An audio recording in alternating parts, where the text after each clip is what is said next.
அன்பான தோழமைகள் அனைவருக்கும் வணக்கம். தமிழ்நாடு கலை இலக்கிய பெருமன்றம் முன்னெடுத்திருக்கிற ஒரு அருமையான நிகழ்வு இது. இணையவழி நிகழ்வு. இது திருக்குறளில் நாளும் ஓர் அதிகாரம் என்று நாம் பார்த்து கொண்டு வருகிறோம். முற்றோதல் செய்ய ஒரு ஆளுமை வருவார், உரைப்பொழிவு செய்ய இன்னொரு ஆளுமை வருவார். ஒவ்வொரு அதிகாரமாக பார்த்து வருகிறோம். இன்னைக்கு குடிசெயல் வகை 103வது அதிகாரம் குடிசெயல் வகை. இதில் முற்றோதல் செய்ய 2 பேர் வந்திருக்காங்க. சாரி, 104வது அதிகாரம் உளவு. 2 உளவு. இதுல ஷே பவிஷா என்பவர் முற்றோதல் செய்து வந்திருக்கிறார். அடுத்து காவண்ணா தஸ்வின் என்பவரும் முற்றோதல் செய்து வந்திருக்கிறார். பவிஷா சிவகங்கை மாவட்டம் காளையார் கோவிலில் உள்ள போதி சர்வதேச பள்ளியில் 8ஆம் வகுப்பு படித்து வருகிறார். தஸ்வின் தத்தனூரில் உள்ள மீனாட்சி ராமசாமி வித்யாலயாவில் 7ஆம் வகுப்பு படித்து வருகிறார். இந்த 2 ஆளுமைகள் இன்னைக்கு முற்றோதல் செய்ய வந்திருக்கிறாங்க. அடுத்து உரைப்பொழிவாளர் முனைவர் எஸ் உஷா நம்மிடையே வந்திருக்கிறார். இவங்களை பற்றி சொல்லணும்னா ஒரு பெரிய நீண்ட பட்டியல் இருக்கிறது. இருந்தாலும் கொஞ்சம் முக்கியமானவற்றை சொல்ல கடமைப்பட்டுள்ளேன். இவர் சிவகங்கை மாவட்டம் காளையார் கோவிலில் உள்ள டயட்டில் விரிவுரையாளராக பணியாற்றி வருகிறார். கல்வி தகுதின்னு பார்த்தா நிறைய எம்ஏ இங்கிலீஷ் முடிச்சிருக்காங்க, MSc physics, professional course, MEd, அப்புறம் எம்பில் இங்கிலீஷ்ல எம்பில், எஜுகேஷன்ல கல்வியில பிஹெச்டி பண்ணியிருக்காங்க. இவர் 18 ஆண்டுகளாக பணியாற்றி வருகிறார்கள். இவர் மேலும் டிப்ளமோ கோர்ஸ் வேற நிறைய முடிச்சிருக்காங்க. பல்வகை பயிற்சிகள் முடித்துள்ளார். கருத்தாய்வாளர் பயிற்சி பெற்றுள்ளார். பல்வகை ஆய்வுகள் மேற்கொண்டுள்ளார். ரிசர்ச் ப்ராஜெக்டில் பலவற்றை தயாரித்து சமர்ப்பித்துள்ளார். வட்டார அளவில் உள்ள பல பள்ளிகளை பார்வையிட்டுள்ளார். இவர் பெற்ற விருதுகள் என்று பார்த்தால் 7 விருதுகள் பெற்றிருக்கிறார். இவ்வாறு இன்னும் பல வகைகளில் ஆளுமை நிறைந்தவர் இன்று நம்மிடையே உரைப்பொழிவாளராக வந்துள்ளார். முதல்ல பவிக்ஷா உரைப்பொழிவு நிகழ்த்த வாருங்க. சாரி, முற்றோதல் செய்ய வாங்கம்மா. பவிக்ஷா வருவேன், முற்றோதல் தருக. சொல்லுங்கம்மா. எனது பெயர் சே பவிக்ஷா. நான் போதி சர்வதேச பள்ளியில் 8ஆம் வகுப்பு பயில்கிறேன். அதிகாரம் 104 உளவு. சுழல் என்றும் ஏற்பின்னது உலகம், அதனால் உழந்தும் உளவே தலை. உளவார் உலகத்தார்க்கு ஆணி அஃதாற்றாது எழுவாரை எல்லாம் போற்று. உழுதுண்டு வாழ்வாரே வாழ்வார், மற்றெல்லாம் தொழுதுண்டு பின் செல்பவர். பழக்குடை நீழலும் தங்குடை கீழ் காண்பர், அழகுடை நீழளவர். இரவார் இறப்பார்க்கென்று ஈவர் கரவாது கை செய்தூன் மாலையவர். உளவினர் கை மடங்கின் இல்லை விளைவதும் விட்டேன் என் பார்க்கும் நிலை. தொடிப்புழுதி கக்ஸா உனக்கின் பிடித்தெருவும் வேண்டாது சாலப்படும். ஏரினும் நன்றால் எருவிடுதல் கற்பின் நீரினும் நன்றதன் காப்பு. சொல்லான் கிழவன் இருப்பின் நிலம் புலந்து இல்லாளின் ஊடிவிடும். இளமென்று ஆசை இருப்பாரை காணின் நிலமெனும் நல்லால் நகும்.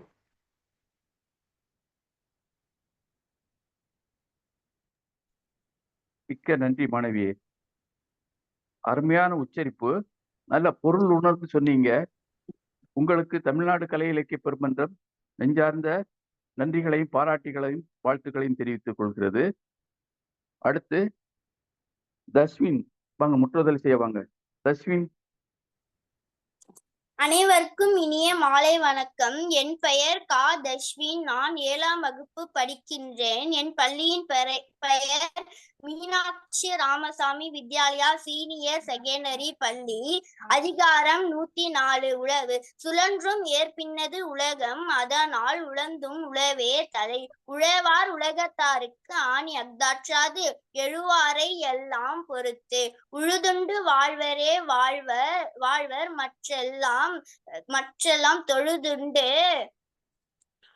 மற்றெல்லாம் தொழுதுண்டு பின் செல்பவர். பல குடை நிழலும் தம் குடை கீழ்காண்பர், அலகுடை நீழலவர். இரவார் இறப்பார் கொன்று ஈவர் கரவாது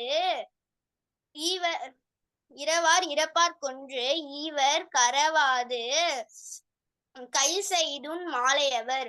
உழுவார் உலகத்தாருக்கு ஆணி அஃதாற்றாது,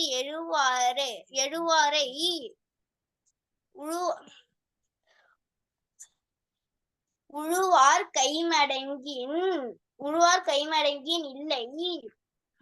கைமடங்கின் இல்லை விளைவதுவும் விட்டமென் பார்க்கு நிலை.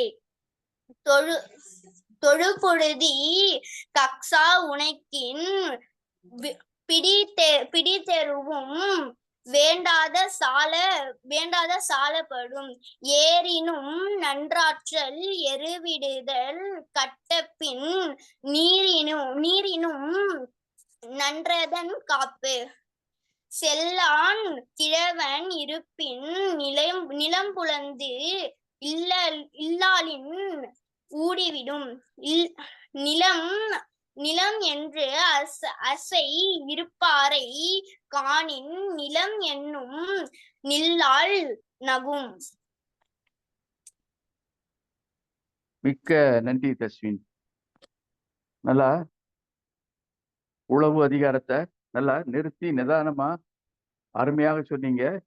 உங்களுக்கு தமிழ்நாடு கலை இலக்கிய பெருமன்றம் நெஞ்சார்ந்த நன்றிகளையும் பாராட்டுகளையும் வாழ்த்துக்களையும் தெரிவித்துக் கொள்கிறது. அடுத்து இந்த உழவு அதிகாரத்திற்கு உரைப்பொழிவு வழங்க முனைவர் உஷா அவர்களை வரவேற்கிறேன்.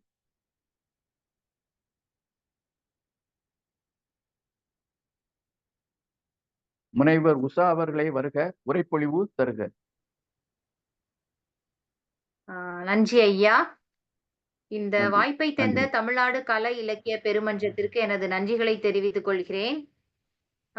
இன்றைய திருக்குறள் அதிகாரம் 104. அதிகாரத்துல அதோட தலைப்புன்னு பார்த்தோம்னா உழவு. எனக்கு ரொம்ப பிடிச்ச ஒரு அதிகாரம் திருக்குறள்ல உழவு அப்படின்னு பார்க்கலாம். இப்ப உழவுன்னு எடுத்துக்கிட்டா முதல்ல அதிகாரத்துக்கு நான் என்ன நினைக்கிறேன் அப்படிங்கிறத சொல்லிட்டு நம்ம ஒரு திருக்குறளா பார்க்கலாம். உழவு அப்படின்னாலே நமக்கு எல்லாருக்கும் ரொம்ப பிடிச்ச விஷயம். அதற்கு முன்னாடி நான் ஒரு 2 வரிகளை சொல்லிட்டு நான் உழவுங்கிற அதிகாரத்துக்குள்ளர போறேன். அதாவது, விதைப்பவன் விதைத்து கொண்டுதான் இருந்தான், அந்த விதைக்கும் பொறுப்பை கூடிய வரைக்கும் அவன் சுமந்து கொண்டுதான் இருந்தான். விதைப்பதற்கும் புதைப்பதற்கும் வித்தியாசம் உண்டு. விதைப்பது விருட்சமாகும், புதைப்பது புலராமல் போகும். நடுகிற நம்பிக்கைகளில் ஒன்றிரண்டேனும் சூழ் பிடிக்கும் என்று வியர்வையில் குளித்தான் அறுவடை செய்யும் அவாவில். இது ஒரு விவசாயி இப்படிதான் நினைக்கிறாங்க. அதாவது அவர்களுடைய வேலையே என்ன அப்படின்னு பார்த்தோம் அப்படின்னா, எப்படியாவது நம்மளுடைய பயிர் வளர்ந்து விடும், விவசாயம் செழித்து விடும் அப்படின்னு சொல்லிட்டு எப்பொழுதுமே அந்த தொழில ஈடுபட்டு கொண்டே இருப்பாங்க. அததான் நம்மளுடைய அழகான வரிகள் ஔவையார் சொல்லியிருப்பாங்க. உழுதுண்டு வாழ்வதற்கு ஒப்பிள்ளை கண்டீர், பழுதுண்டு வேறோர் பணிக்கு அப்படிம்பாங்க. இன்னைக்கு இந்த உலகத்துல எத்தனை தொழில்கள் இருந்தாலும் அந்த தொழிலே சிறந்த தொழில் உழவு தொழில் தான். ஏன்னா ஏர்முனைக்கு நேர் இங்கு எதுவும் இல்லை. முதல்ல உழவு தொழிலை நம்ம எப்படி சொல்றோம் அப்படின்னா, விவசாயம், வேளாண்மை அப்படின்னு பல்வேறு பயிர்கள்ல நம்ம சொல்றோம். ஆனா இன்னைக்கு நவீன காலத்துல இந்த வேளாண்மை தொழில் பார்த்தோம் அப்படின்னா ஒரு பக்கம் நலிவடைஞ்சிட்டே இருக்குது. இன்னொரு பக்கம் பார்த்தோம்னா அப்படியே அதற்கு எதிர்மாறாக நல்ல படித்த இளைஞர்கள் அப்படியே தான் பார்த்து கொண்டிருந்த கார்ப்பரேட் கம்பெனி வேலையை விட்டுட்டு ஏதாவது ஒரு விவசாய தொழில ஏதேனும் ஒரு கிராமத்துல முன்னெடுக்கணும்னு ஒரு பக்கம் ஒரு வளர்ச்சியும் கண்டு கொண்டிருக்கிறது இந்த விவசாய தொழில். அப்ப இதை நம்ம இப்படி ரெண்டு விதமா பாக்குறோம். ஒரு பக்கம் வேளாண்மை தொழில் நலிவடைந்த சூழல் இருந்தால் கூட இன்னொரு பக்கம் விவசாயத்தை நேசிக்கக்கூடிய, விவசாயத்தை உயிராய் சுவாசிக்கக்கூடிய மனிதர்கள் நம்மளோட இருக்காங்க.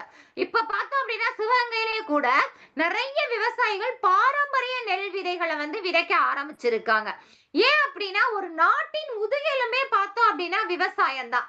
ஏன்னா இன்னைக்கு விவசாயிகள் சேற்றில் கால் வைத்தால் மட்டுமே நம்மளால என்ன பண்ண முடியும், சோற்றில் கால் வைக்க முடியும்.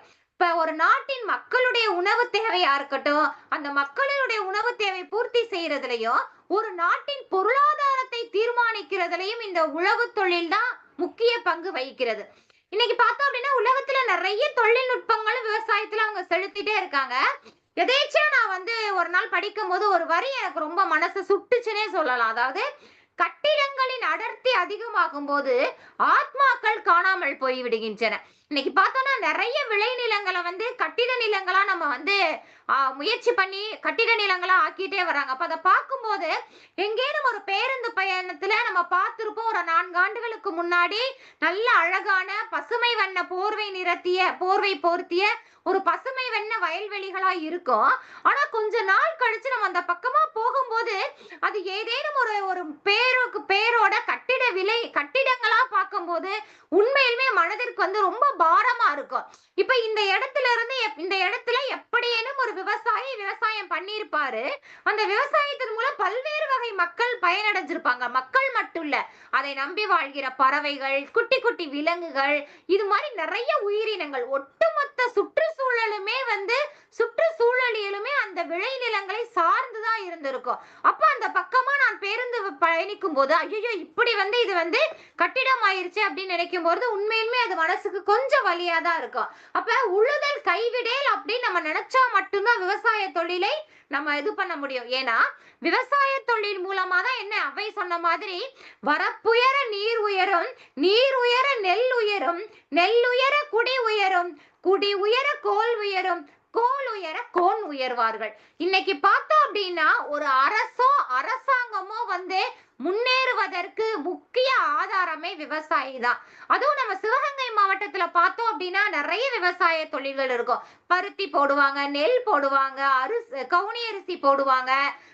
அதுக்கப்புறம் பாத்தீங்க அப்படின்னா நிறைய, அதாவது கொத்தமல்லி, நிறைய காய்கறிகள், கனிகள், இந்த மாதிரி நிறைய என்ன பண்ணுவோம் அப்படின்னா நம்ம உழவு தொழில பல்வேறு வகை, அதாவது குறிப்பிட்ட மாதங்கள்ல என்னெல்லாம் பயிர்கள் விளையுமோ அதையெல்லாம் எப்படியேனும் கடவுள் வந்து மழை கொடுத்துருவாரு, நம்முடைய விவசாயம் செழித்துவங்கிடுங்கிற ஒற்றை கனவோடு ஒற்றை நம்பிக்கையில இன்னைக்கு எத்தனையோ விவசாயிகள் பார்த்தோம் அப்படின்னா சூரியன் எழுவதற்கு முன்னமே எழுந்து அந்த தொழிலை செய்ய ஆரம்பிச்சிருவாங்க. இப்ப நம்ம அதிகாரத்துக்கு வர்றோம். உழவு அப்படின்னு பார்த்தோம்னா அந்த உழவுங்கிற சொல்லோட பொருள் என்ன அப்படின்னா பண்படுத்துதல், நிலத்தை கிளறுதல் அப்படின்னு சொல்றாங்க. அந்த காலத்துல சங்க காலத்துல வந்து நிலங்களை என்ன பண்ணாங்க, ஐவகையா பிரிச்சிருந்தாங்க. குறிஞ்சி, முல்லை, மருதம், நெய்தல், பாலை அப்படின்னு. இதுல இந்த குறிஞ்சி நில மக்களும் வந்து முல்லை நில மக்களும் தான் வந்து விவசாயத்தை ஆரம்பிச்சிருக்காங்க. இந்த உழவை வந்து அவங்க 3 படிநிலையில செஞ்சிருக்காங்க. அதாவது முதல் நிலை உழவு, 2ஆம் நிலை உழவு, 3ஆம் நிலை உழவு அப்படின்னு. முதல் நிலை உழவுனா என்ன பண்ணிருக்காங்கன்னா மண்ணை வந்து தயார்படுத்துறாங்க. அதாவது ஏதாவது ஒரு பயிரிடுவதற்காக மண்ணை தயார்படுத்துதல் நிலையை வந்து முதல் நிலை உழவுங்கிறாங்க. 2ஆம் நிலை உழவா என்ன சொல்றாங்கன்னா நிலத்தை மட்டப்படுத்துதல், அந்த மண்ணை வந்து பயிரிடுவதற்கு தேவையாக கீறுவதல் வந்து 2ஆம் நிலை உழவுங்கிறாங்க. 3ஆம் நிலை உழவை வந்து வரப்பு கட்டுதல், பயிரை இது பண்றதுக்கு முன்னாடி வரப்பு கட்டி அந்த பாரு கட்டுதலை வந்து 3ஆம் நிலை உழவுங்கிறாங்க. மனிதன் பாத்தீங்க அப்படின்னா முன்னாடியே ஆதி காலத்துல வேட்டையாடி விலங்குகளோட வசித்து வந்ததுக்கு அப்புறம் தான் வந்து குறிஞ்சி நில மக்களும் முல்லை நில மக்களும் என்ன பண்றாங்கன்னா விவசாயம் செய்ய ஆரம்பிக்கிறாங்க. வரகு, சாமை, திணை, உளுந்து, பயறு, அப்படியே அவரைங்கிறத முதல்ல வந்து அவங்க என்ன பண்றாங்க, விளைய வைக்க ஆரம்பிக்கிறாங்க. இந்த விளைய வைக்க ஆரம்பிக்கிறதே வந்து ரொம்ப அழகா அதை வந்து ஒரு பெரிய கலை மாதிரி அவங்க செஞ்சிருக்காங்க. எப்படி வந்து ஒரு ஓவிய கலையோ, எப்படி வந்து ஒரு பரதர கலையோ, எப்படி ஒரு கவிதை எழுதுதலோ, அப்படி வந்து ரொம்ப ஒரு அழகுணர்ச்சியோட அதை செஞ்சிருக்காங்க. இந்த உழவு தொழிலை செய்தவர்களை வந்து உழவர், உழத்தியர் அப்படின்னு சொல்லி இருக்காங்க. இவர்களோட உழைப்பாலதான் அந்த உழவு தொழில் சிறப்பு பெற்றிருக்கு அப்படிங்கிறாங்க. ஃபர்ஸ்ட் என்ன பண்றாங்க அப்படின்னா, சேர அந்த உழுது நிலத்தை வந்து உழுது அதை சேராக்கி தொழில் கலக்கி இருக்காங்க. அதுக்கப்புறம் பரம்படித்து பண்படுத்தி இருக்காங்க, நாற்று நட்டு இருக்காங்க, களை பறித்து இருக்காங்க, நீர் பாய்ச்சி இருக்காங்க. பறவைகளும் விலங்குகளும் அந்த பயிரை பாதுகாக்காம பயிரை வந்து மேஞ்சிராம பாதுகாத்து இருக்காங்க. அப்புறம் நெல்லறுத்து போரடக்கி அதை வந்து சேமித்து மற்ற உணவுக்கு அழைத்திருக்காங்க அப்படின்னு சொல்றாங்க. அதுக்கப்புறம் ஒரு அழகான செய்தி அந்த சங்க இலக்கியத்துல வருது. அந்த உழவு தொழில் செஞ்சுட்டு வரும்போதே வந்து அவங்க என்ன பண்ணிருக்காங்க அப்படின்னா, ரொம்ப அழகான வரி. அவங்க களை பறித்தல்னு இருக்கும். அதாவது நெல்லுக்கு இடையில இல்ல ஏதோ ஒரு பயிர்களுக்கு இடையில இருக்க களையை பறிக்கும் போது அவங்க என்ன பண்ணிருக்காங்க, அந்த களையை பறிச்சு அந்த களை பறிச்ச தண்டை வந்து தன்னுடைய கையில வளையல் மாதிரி அணிந்து அழகு பார்த்திருக்காங்க. இத பத்தி புறநானூற்று வரிகள் என்ன சொல்லுதுன்னா, கழனி ஆம்பல் வள்ளி தொடிக்கை மகளிருங்கிறாங்க. அதாவது அந்த கலையை கூட அவங்க படிச்சு தூக்கி போடலையாம். ரொம்ப அந்த கலையிலோட அந்த கலையா பறிச்ச தாவரத்தோட தண்டை வளையல் மாதிரி அணிஞ்சுகிட்டு ரொம்ப மகிழ்வோட இருந்தாங்களாம். அந்த அளவு அவங்க வந்து ரொம்ப மகிழ்ச்சியா அந்த உழவு தொழிலை செஞ்சிருக்காங்க. அதுக்கப்புறம் பாத்தீங்கன்னா, அந்த வேலை முடிஞ்சு போகும்போது அந்த வயல்வெளிகள்ல இருக்கிற பூவை என்ன பண்ணிருக்காங்க, அழகா தலையில சூட்டிட்டு போயிருக்காங்க எல்லா நில மக்களும். அந்த வழியா போகும்போது வயல்வெளில இருக்க பூக்களை வந்து அவங்க என்ன பண்றாங்க அப்படின்னா, அழகா அதை பறிச்சு தலையில சூட்டி இருக்கதையும் வந்து பெருமானாற்று படையிலே அவங்க சொல்லியிருக்காங்க. எப்படி சொல்லியிருக்காங்கன்னா, கலைஞர் தந்த கணைக்கால் நெய்தல் கட்கமல் புதுப்பூ முனையின் உச்சினை முகைசூழ் தகட்ட பிறழ்வாய் முள்ளி கொடுங்கால் மாமலர் கொய்து கொண்டவன பஞ்சாய் கோரை பள்ளிர் சவட்டி புனர்நாள பெய்த புனைவின் கண்ணீருடைய தலையார சூடி. அதாவது அந்த விளைநிலங்கள்ல களை செடிகள்லயோ இல்ல இதுல பூக்களை வந்து ரொம்ப மகிழ்வா சூடிக்கிட்டு அந்த விவசாய உழவு தொழில சந்தோஷமா செஞ்சுட்டு அவங்க போயிட்டு இருந்திருக்காங்களாம். இது மாதிரி உழவு தொழிலை வந்து கிட்டத்தட்ட தெய்வத்திற்கு நேராக வச்சிருக்காங்க. தெய்வ தொழிலாவே வச்சிருக்காங்க. இன்னைக்கும் பாத்தீங்க அப்படின்னா எந்த ஒரு விவசாயம் செருப்பணிந்து கொண்டு அந்த விளை நிலங்கள்ல ஈடுபடவே மாட்டாங்க. ஒரு உழவு தொழில் ஆரம்பிக்கிறாங்கன்னா அங்க இருக்க மண்ணை எடுத்து அதை ஒரு பிடிச்சு அதை வச்சு அதை சாமியா கும்பிட்டுட்டு தான் வந்து அந்த விளை நிலங்கள்ல அவங்க பயிரிட ஆரம்பிப்பாங்க. இப்படி வந்து உழவு தொழிலை கிட்டத்தட்ட அவர்கள் வந்து கடவுளுக்கு நேராகவும் அப்படியே வச்சு அவங்க கொண்டுட்டு போயிருக்காங்க. இப்ப நம்ம அதிகாரத்துக்குள்ள வரலாம். ஏன்னா ஒரு அதிகாரத்தை படிக்கும் போது நம்ம விவசாயத்தையும் அதோடைய பயன்களையும் அதோட இதையும் மட்டும் தெரிஞ்சா மட்டும்தான் நம்ம அதிகாரத்தை உள்வாங்கிக்க முடியும்.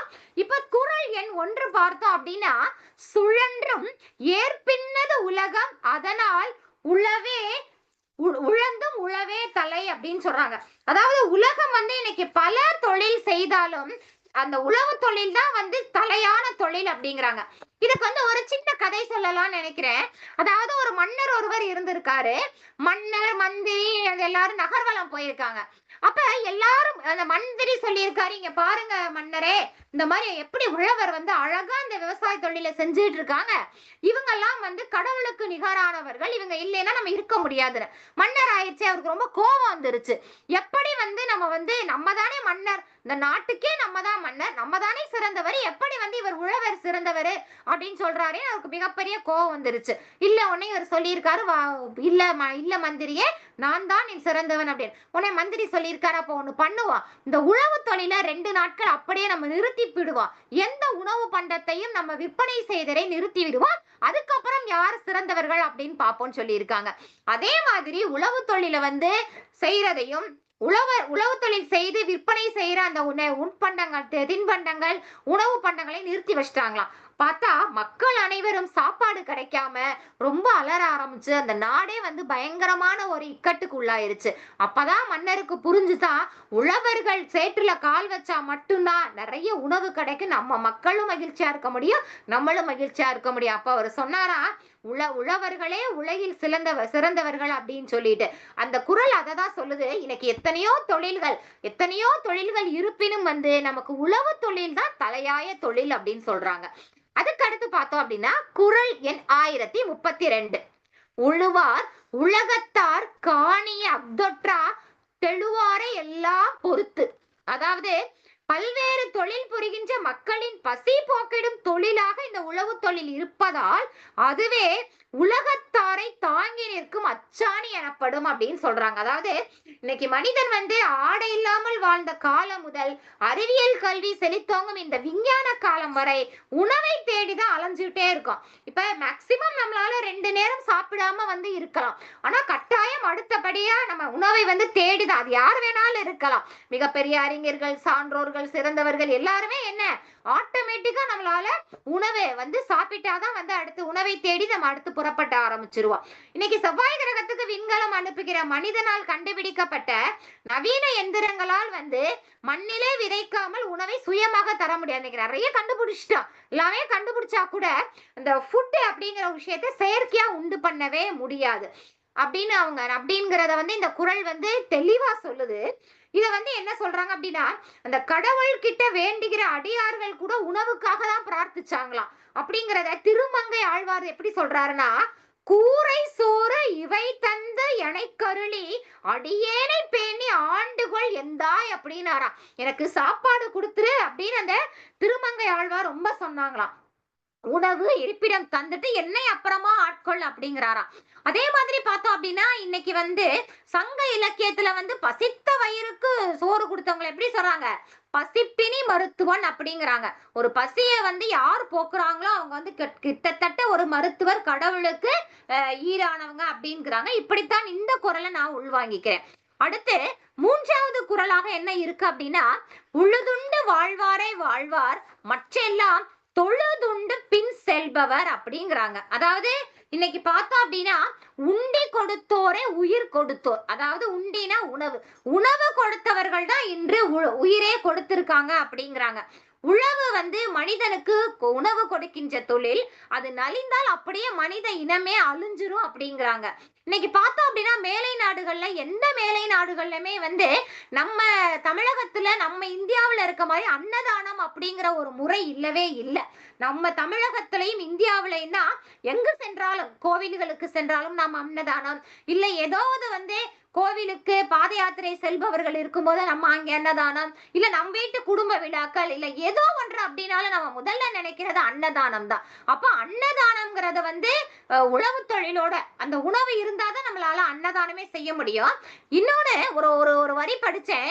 அதாவது மனிதன் பிறப்பு முதல் இறப்பு வரை நம்மளோட அந்த நெல் கூடவே பயணிச்சுக்கிட்டு இருக்கு அப்படின்னு சொல்றாங்க. அதாவது எந்த ஒரு மங்கள விழாக்கள்லயுமே அந்த காலத்துல இருந்து நெல்லை என்ன பண்ணுவாங்கன்னா மஞ்சள் பூசி, அதற்கப்புறம் தான் அந்த அரிசியில மஞ்சள் பூசி திருமண விழாக்களா இருக்கட்டும், ஏன் வேற வேற விஷயங்கள் பூக்கள்ல போட்டா கூட எப்படியும் மங்கள விழாக்கள்ல என்ன பண்றாங்க, அரிசியில மஞ்சள் கலந்து காது குத்தா இருக்கட்டும் இல்ல புது பெண்கள் பெண்கள் பூ பெய்துற அந்த வயதுக்கு வந்த நிகழ்வாகட்டும், திருமண விழாக்கள் யாராவது ஒருவரை நம்ம ஆசீர்வதிக்கிறோம்னா அழகா அந்த அரிசி மஞ்சள் அரிசியில தான் ஆசீர்வதிக்கிறோம். ஏன் அப்படின்னா அந்த 16 செல்வத்துல உணவு செல்வங்கிறது கடைசி வரைக்கும் ஒரு மனிதன் எப்பயுமே பசி இல்லாம இருக்கணும்னு வாழ்த்தி நம்ம அரிசி எது பண்றோம். அதே மாதிரி இறப்பிற்கு கூட இன்றைக்கு பல மக்கள் நெல்லை கொண்டுட்டு போவாங்க. ஒரு இறப்பு நிகழ்விற்கு கூட நெல்லை ஒரு படி சுமந்து கொண்டு போவாங்க. ஏன்னா அந்த வீடுகள்ல அந்த நெல் வற்றாம இருக்கணும், அந்த நெல்லை பயன்படுத்தி அவர்கள் அடுத்து விவசாயம் செய்யணும், அதை ஒரு விதை நெல்லா கூட வச்சுக்கலாம் அப்படிங்கிற ஒரு உயரிய நோக்கத்தோடு தான் அந்த காலத்துல இந்த நெல்லை பகிர்தல ஒரு சடங்கோடையும் ஒரு சம்பிரதாயத்தையும் கொண்டு போனாங்க. ஏன்னா ஒருவருக்கொருவர் உணவளிக்கணும் அப்படிங்கிறத தான் கொண்டுட்டு போனாங்க. ஏன்னா அந்த அறச்சோறு அப்படிங்க சங்க காலத்துல அறச்சோறு அப்படின்னாலே உணவளித்தல் அப்படிங்கிறது. அதை மேற்கொண்டுதான் இப்ப நம்ம அன்னதான சத்திரங்கள் அன்னதானம் எல்லாமே வச்சுட்டு இருக்கோம். அதனாலதான் உழுதுண்டு வாழ்வாரே வாழ்வார் மற்றெல்லாம் தொழுதுண்டு பின் செல்பவர் அப்படிங்கிற குறள் சொல்லுது. அதற்கடுத்து பார்த்தோம் அப்படின்னா குறள் 1034 பல குடை நீழலும் தங்குடை கீழ் காண்பர் அழகுடை நீழவர். அதாவது நெல்வளம் உடைய தன்னலி பொருந்திய உழவர் பல அரசரின் குடை நிழல்களையும் தம் கடையின் கீழ் காண வல்லவர் ஆவார் அப்படிம்பாராம். அதாவது அந்த காலத்துல என்ன பண்ணிருக்காங்களா, மன்னர்கிட்ட போய் மற்றவர்களா சொன்னாங்களா, நீங்க எல்லா தொழிலுக்கும் வரி போடுங்க, ஆனா உழவு தொழிலுக்கு மட்டும் என்ன பண்ணாதீங்க, வரியே போடாதீங்க அப்படின்னு சொல்லுவாங்களா. அதான் சொல்லுவாங்க இல்லையா, உழவுக்கும் தொழிலுக்கும் வந்தனை செய்வோம், வீணில் உண்டு கழித்திருப்போரை நிந்தனை செய்வோம். அதாவது இன்னைக்கு வந்து உழவு தொழில் செய்கிறவர்கள் மன்னரை விட சிறந்தவர்கள். ஏன்னா அவர்கள் வந்து உயிர் காக்கிற தொழிலை செய்யறாங்க. அப்படித்தான் நான் இந்த குறளை பார்க்கிறேன். அதற்கடுத்து 1035வது குறள், இரவார் இறப்பார் கொன்று ஈவர் கரவாது கை செய்தூன் மாலையவர். அதாவது கையால் தொழில் செய்து உணவு தேடி உண்ணும் இயல்புடைய தொழிலாளர் பிறரிடம் சென்று இறக்க மாட்டார், தம்மிடம் இறந்தவர்க்கு ஒழிக்காமல் ஒரு பொருள் ஈவார். அதாவது சொல்லுவாங்க இல்லையா, சாதாரணமா அந்த நெல்லே நமக்கு ஒரு கடவுள் மாதிரி சொல்லியிருப்பாங்க இல்லையா, நெல்லுக்கு இறைத்த நீர் வாய்க்கால் வழியோடி புல்லுக்கும் அங்கே பொசியுமா. நம்ம நெல்லுக்கு தான் அந்த தண்ணியை ஊத்துவான், அது பக்கத்துல இருக்க அந்த புல்லையும் சேர்த்து விளை வைக்கிற மாதிரி இன்றைக்கும் பார்த்தோம் அப்படின்னா உழவு செய்யற விவசாயிகள் நம்ம அந்த வழியில நடந்து போயிருந்தா கூட என்ன தெரியுமா பண்ணுவாங்க, அவர்கள் வைத்திருக்கிற அந்த பழைய சோறையும் பழைய தன் சோறு நீரையுமே குடிக்கிறீங்களாமா அப்படின்னு ரொம்ப அருமையா கேட்பாங்க. என்னோட வாழ்வில் நடந்த உண்மை நிகழ்வு நான் பகிர்ந்து கொள்ளணும்னு நினைக்கிறேன். ஒரு முறை வந்து நான் வந்து ஒரு பணிக்காக போயிட்டு வேற ஒரு கிராமத்துல வந்து உட்கார்ந்து இருந்தேன். அங்க ஒரு விவசாய பெண்மணி இருந்தாங்க. மாலை நேரம் 6 மணி, எனக்கா காலையில 8 மணிக்கு கிளம்பி என்னுடைய பணிக்கு நான் போயிட்டு அந்த கிராமத்து பஸ் ஸ்டாண்ட்ல நான் வெயிட் பண்ணிட்டு இருக்கேன். அந்த அம்மா வந்து என்னம்மா அவ்வளவு சோர்வா இருக்கீங்களே அப்படின்னு கேட்டாங்க. உடனே நான் சொன்னேன், தண்ணி தீந்துருச்சு, தண்ணி மட்டும் குடிக்க தரீங்களா அப்படின்னு கேட்டேன். உடனே அந்த அம்மா என்ன நினைச்சாங்கன்னு தெரியல, உள்ள போயிட்டு தண்ணீரோட சேர்த்து இப்ப 2 நாட்களுக்கு முன்னாடி ஒரு ஒரு ஒரு இதுல வந்து ஒரு செம்புல நோன்பு கஞ்சி எடுத்துட்டு வந்தாங்க. எனக்கு ரொம்ப ஆச்சரியமா இருந்துச்சு. அந்த பெண்மணி இந்து பெண்மணியா இருக்காங்க, என்னதான் ரமலான் மாதமா இருந்தாலும் எப்படி நோன்பு கஞ்சி அவர்களிடத்துல இருக்கும். நான் உடனே கேட்டுட்டேன், எப்படிமா நம்ம தண்ணி தானே கேட்டோம் அப்படின்னு. இல்லம்மா நீங்க ரொம்ப சோர்வா இருக்கீங்க, முதல்ல இந்த நோன்பு கஞ்சியை குடிச்சிருங்கன்னு சொன்னாங்க. சரி குடிச்சிட்டேன். எப்படிமா உங்கள்ட்ட இந்த கஞ்சி வந்துச்சு அப்படின்னு அவங்க சொல்றாங்க, அந்த ஊர்ல நிறைய முதியவர்கள் இருக்காங்க. அதாவது அரண்மனை சிறுவேல், கல்லலுக்கு அருகில இருக்கிற அரண்மனை சிறுவேல் அப்படிங்கிற ஒரு கிராமம். அந்த கிராமத்துல நிறைய முதியவர்கள் இருக்காங்க. இந்த முதியவர்கள் எல்லாருக்கும் அந்த நோன்பு கஞ்சி அந்த பள்ளி வாசல்ல 5 மணிக்கு வந்து கொடுக்கும் போது இந்த இந்து பெண்மணி போய் 2 பெரிய தூக்குவாளி நிறைய வாங்கி அங்க எங்கெல்லாம் முதியவர்கள் இருக்கிறார்களோ அங்கெல்லாம் போய் கொடுத்து பசியாறிட்டு வர்றாங்க. எனக்கு ரொம்ப ஆச்சரியம். எனக்கு சாப்பிட்டு முடிச்ச உடனே எனக்கும் ஒரு பாத்திரத்துல போட்டு இதை உங்க குழந்தைங்களுக்கு எடுத்துட்டு போங்கம்மா, நாளைக்கு நீங்க இந்த பக்கமா வரும்போது பாத்திரத்தை கொடுங்க. எனக்கு ரொம்ப ஆச்சரியமா இருந்துச்சு. இன்னைக்கு பக்கத்துல ஒரு பேருந்துலயோ எதுலயோ பயணிக்கும் போது ஹெட்செட்டை மாட்டிக்கிட்டு செல்ல மட்டுமே வச்சுக்கிட்டு தனி மனிதனா உணர வைக்கிற இந்த சூழல்ல எனக்கு முன்பின் மறைமுகம் இல்லாத நான் திரும்ப அந்த பாத்திரத்தை கூட கொடுப்பனாங்கிற ஒரு சந்தேகமே இல்லாம என்னையும் எனக்கும் சாப்பிட கொடுத்து, என் வீட்டில் உள்ள என் கணவர் என் குழந்தைகளுக்கும் சாப்பிட கொடுத்து, அந்த ஊர்ல இருக்க முதியவர்களுக்கு தினந்தோறும் ரமலான் மாதத்துல 30 நாளும். இன்னொன்னு என்னன்னா, இந்த இன மத பேதம் எதுவுமே இல்லாம எல்லாரும் அதை வாங்கி சாப்பிடுறாங்க பாருங்களேன். இது வந்து எனக்கு உண்மையிலுமே நெகிழ்ச்சியான சம்பவமா இருந்துச்சு. அந்த பெண்மணியை கேட்டா அவங்க சொன்னாங்க, நான் விவசாய குடும்பமா, எங்க வீட்டுல யாரு வந்தாலும் முதல்ல நாங்க போய் ஒலப்பானைய வச்சு சோறு வடிச்சுட்டு எத்தனை பேரு வீட்டுக்கு வந்தாலும் எங்க வீட்டுல சாப்பிட்டுட்டு தாமா போவாங்க. உள்ள நுழைஞ்ச உடனே நாங்க வாங்க உட்கார வச்சு முதல்ல தண்ணீர் கொடுப்போம். எங்க வீட்டுல கை நினைச்சிட்டு சாப்பிட்டுட்டு போற பழக்கத்தை வச்சிருந்தோம். அதனால எனக்கு வந்து இது நான் என்னால் எவ்வளவு காலம் முடியுமோ அவ்வளவு காலம் வரை இந்த பணி தொடர்ந்து கொண்டே இருக்கும் அப்படின்னு சொன்னாங்க. எனக்கு ரொம்ப ஆச்சரியமா இருந்துச்சு. அந்த அம்மாவே முதியவர்கள் நடந்து போய் இவ்வளவு பேருக்கும் பசிய போக்குறாங்களே அப்படின்னு. இப்படித்தான் நான் இந்த குறளை பாக்குறேன். அதாவது நம்மளால வந்து ஒருத்தருக்கு உணவு கொடுக்க ஆரம்பிச்சவங்க நிச்சயமா அவங்களிடையே இது இல்லைனாலும் கூட சூப்பரா அவங்க வந்து உணவு வந்து எப்பயுமே அழிச்சிட்டு இருப்பாங்க. அந்த நமக்கு முன்னே ஒரு ஜெனரேஷன் இருக்கு இல்லையா, அந்த 60-70 காலங்கள்ல வாங்கின வளர்ந்த அந்த தலைமுறைக்கு அந்த விருந்தோம்பல்ங்கிற பண்பு நிச்சயமாகவே இருக்குது. இன்றைக்கு குழந்தைகளிடையே குறைந்து வரக்கூடிய பண்பு பார்த்தோம்னா விருந்தோம்பல். நம்ம வீட்டுக்கே யாராவது விருந்தினர் வந்தா கூட ஓடி ஒளிஞ்சிடுறாங்க நம்ம வீட்டு குழந்தைங்க, வாப்பா வந்தவங்கள வாங்கன்னு சொல்லுங்க. அந்த விருந்தோம்பல் இல்லையா, அந்த காலத்துல வீடுகள்ல திண்ணைங்கிற ஒரு அமைப்பு இருக்கும். யாரு வேணாலும் வழிபோக்கர்கள் யாரு வந்தாலும் அந்த திண்ணையில இருப்பாங்க. ஒரு பானையில மண் பானையில தண்ணீர் இருக்கும். சோ இப்படிப்பட்ட தமிழ் சமூகம் இந்த பழக்கங்களை எல்லாம் மறந்து விட்டதோங்கிறது எனக்கு ஒரு மறந்து விட்டுச்சோ அப்படிங்கிற ஒரு வருத்தம் எனக்கு இருக்குது. அப்ப நம்ம குழந்தைங்களுக்கு இந்த விருந்தோம்பல் ஒருவருக்கொருவர் உணவளிக்கிறதுங்கிறத நம்ம கட்டாயம் வந்து இந்த குறள்ல இருந்து நம்ம குழந்தைகளுக்கு நம்ம சொல்லணுங்கிறத நான் ஒரு பெரிய விஷயமா கருதுறேன். அடுத்த குறள் பார்த்தோம் அப்படின்னா 1036, உழவினார் கை மடங்கின் இல்லை விளைவதுவும் விட்டோம் என் பார்க்கும் நிலை. உழவருடைய கை வந்து தொழில் செய்யாமல் மடங்கி இருக்குமானால் விரும்புகின்ற எந்த பற்றையும் விட்டுவிட்டோம் என்று கூறும் துறவிகளுக்கும் வாழ்வு இல்லை. பார்த்தோம் அப்படின்னா இன்னைக்கு துறவிகள், மிகச்சிறந்த துறவிகள் இருப்பாங்க. எனக்கு ஆசையே இல்லை, நான் எல்லாவற்றையும் துறந்து விட்டேன் அப்படிங்கிற துறவிகள் கூட உழவர்களுடைய கை வந்து அந்த உழைக்காமல் போயிருச்சுன்னா அந்த துறவிகளுக்கு கூட உணவும் இல்லை, வாழ்வும் இல்லை அப்படிங்கிறாங்க. அப்ப உழவு தொழில் வந்து அவ்வளவு சிறந்தது, எல்லோரையும் வாழ வைக்கிற தொழில் இந்த உழவு தொழில். அதற்கடுத்து 1037வது குறள் பாருங்க. தொடி பொழுதி கக்ஸா உனக்கின் பிடித்தருவும் வேண்டாது சாலப்படும். அதாவது இது வந்து எப்படின்னா, எப்படி வந்து நிலத்தை பண்படுத்துதல், அதாவது இன்னைக்கு தொழில்நுட்பங்கள் எல்லாமே எனக்கு தெரிஞ்சு திருவள்ளுவருடைய இந்த அதிகாரத்தை அடிப்படையாக கொண்டுதான் எல்லா தொழில்நுட்பங்களும் வளர்ந்திருக்கோ விவசாயத்துல அப்படின்னு நினைக்கிறேன். ஏன்னா அவர் என்ன சொல்றாரு அப்படின்னா, ஒரு பழம் புழுதி கால் பழம் ஆகும்படி உழுது காய விட்டால் ஒரு பிடி இருவும் விட வேண்டாம், அந்நிலத்தில் பயிர் செழுத்தி விளையும். அதாவது சும்மா இருக்க நிலம் இருக்கு இல்லையா, அந்த நிலத்தை ஒரு படி புழுதி இருந்துச்சுன்னா அதை வந்து கால் பழம் ஆகும்படி நம்ம என்ன பண்ணணுமா, உழுதுட்டோம் அப்படின்னா உரமே இடாம பயிரிட்டோம்னா அதுவே செழிச்சு வளைஞ்சிரும். அப்ப பண்படுத்துதல், இந்த பண்படுத்துதல் வந்து நிலத்தை மட்டுமல்ல மனதை பண்படுத்துதலையும் சேர்த்து நான் இந்த குறள்ல பாக்குறேன். மனதை பண்படுத்துதல்னா என்ன, கோபம் பொறாமை எதுவுமே இல்லாம நம்ம மனசை பண்படுத்திட்டோம் அப்படின்னாலே நம்மிடையே நல்ல எண்ணங்கள், எப்படி வந்து அந்த பயிரில வந்து உரமே இடாம பயிர் செழித்து வளருமோ மனதை பண்படுத்துவதன் மூலம் நல்ல எண்ணங்கள் நமக்கு வருங்கிறத தான் நான் இந்த குறள்ல என்னோட இதா பாக்குறேன். அதுக்கப்புறம் பாத்தீங்க அப்படின்னா அடுத்த குறள் 1038வது குறள். ஏரினும் நன்றால் எருவிடுதல் கட்டபின் நீரினும் நன்றதன் காப்பு.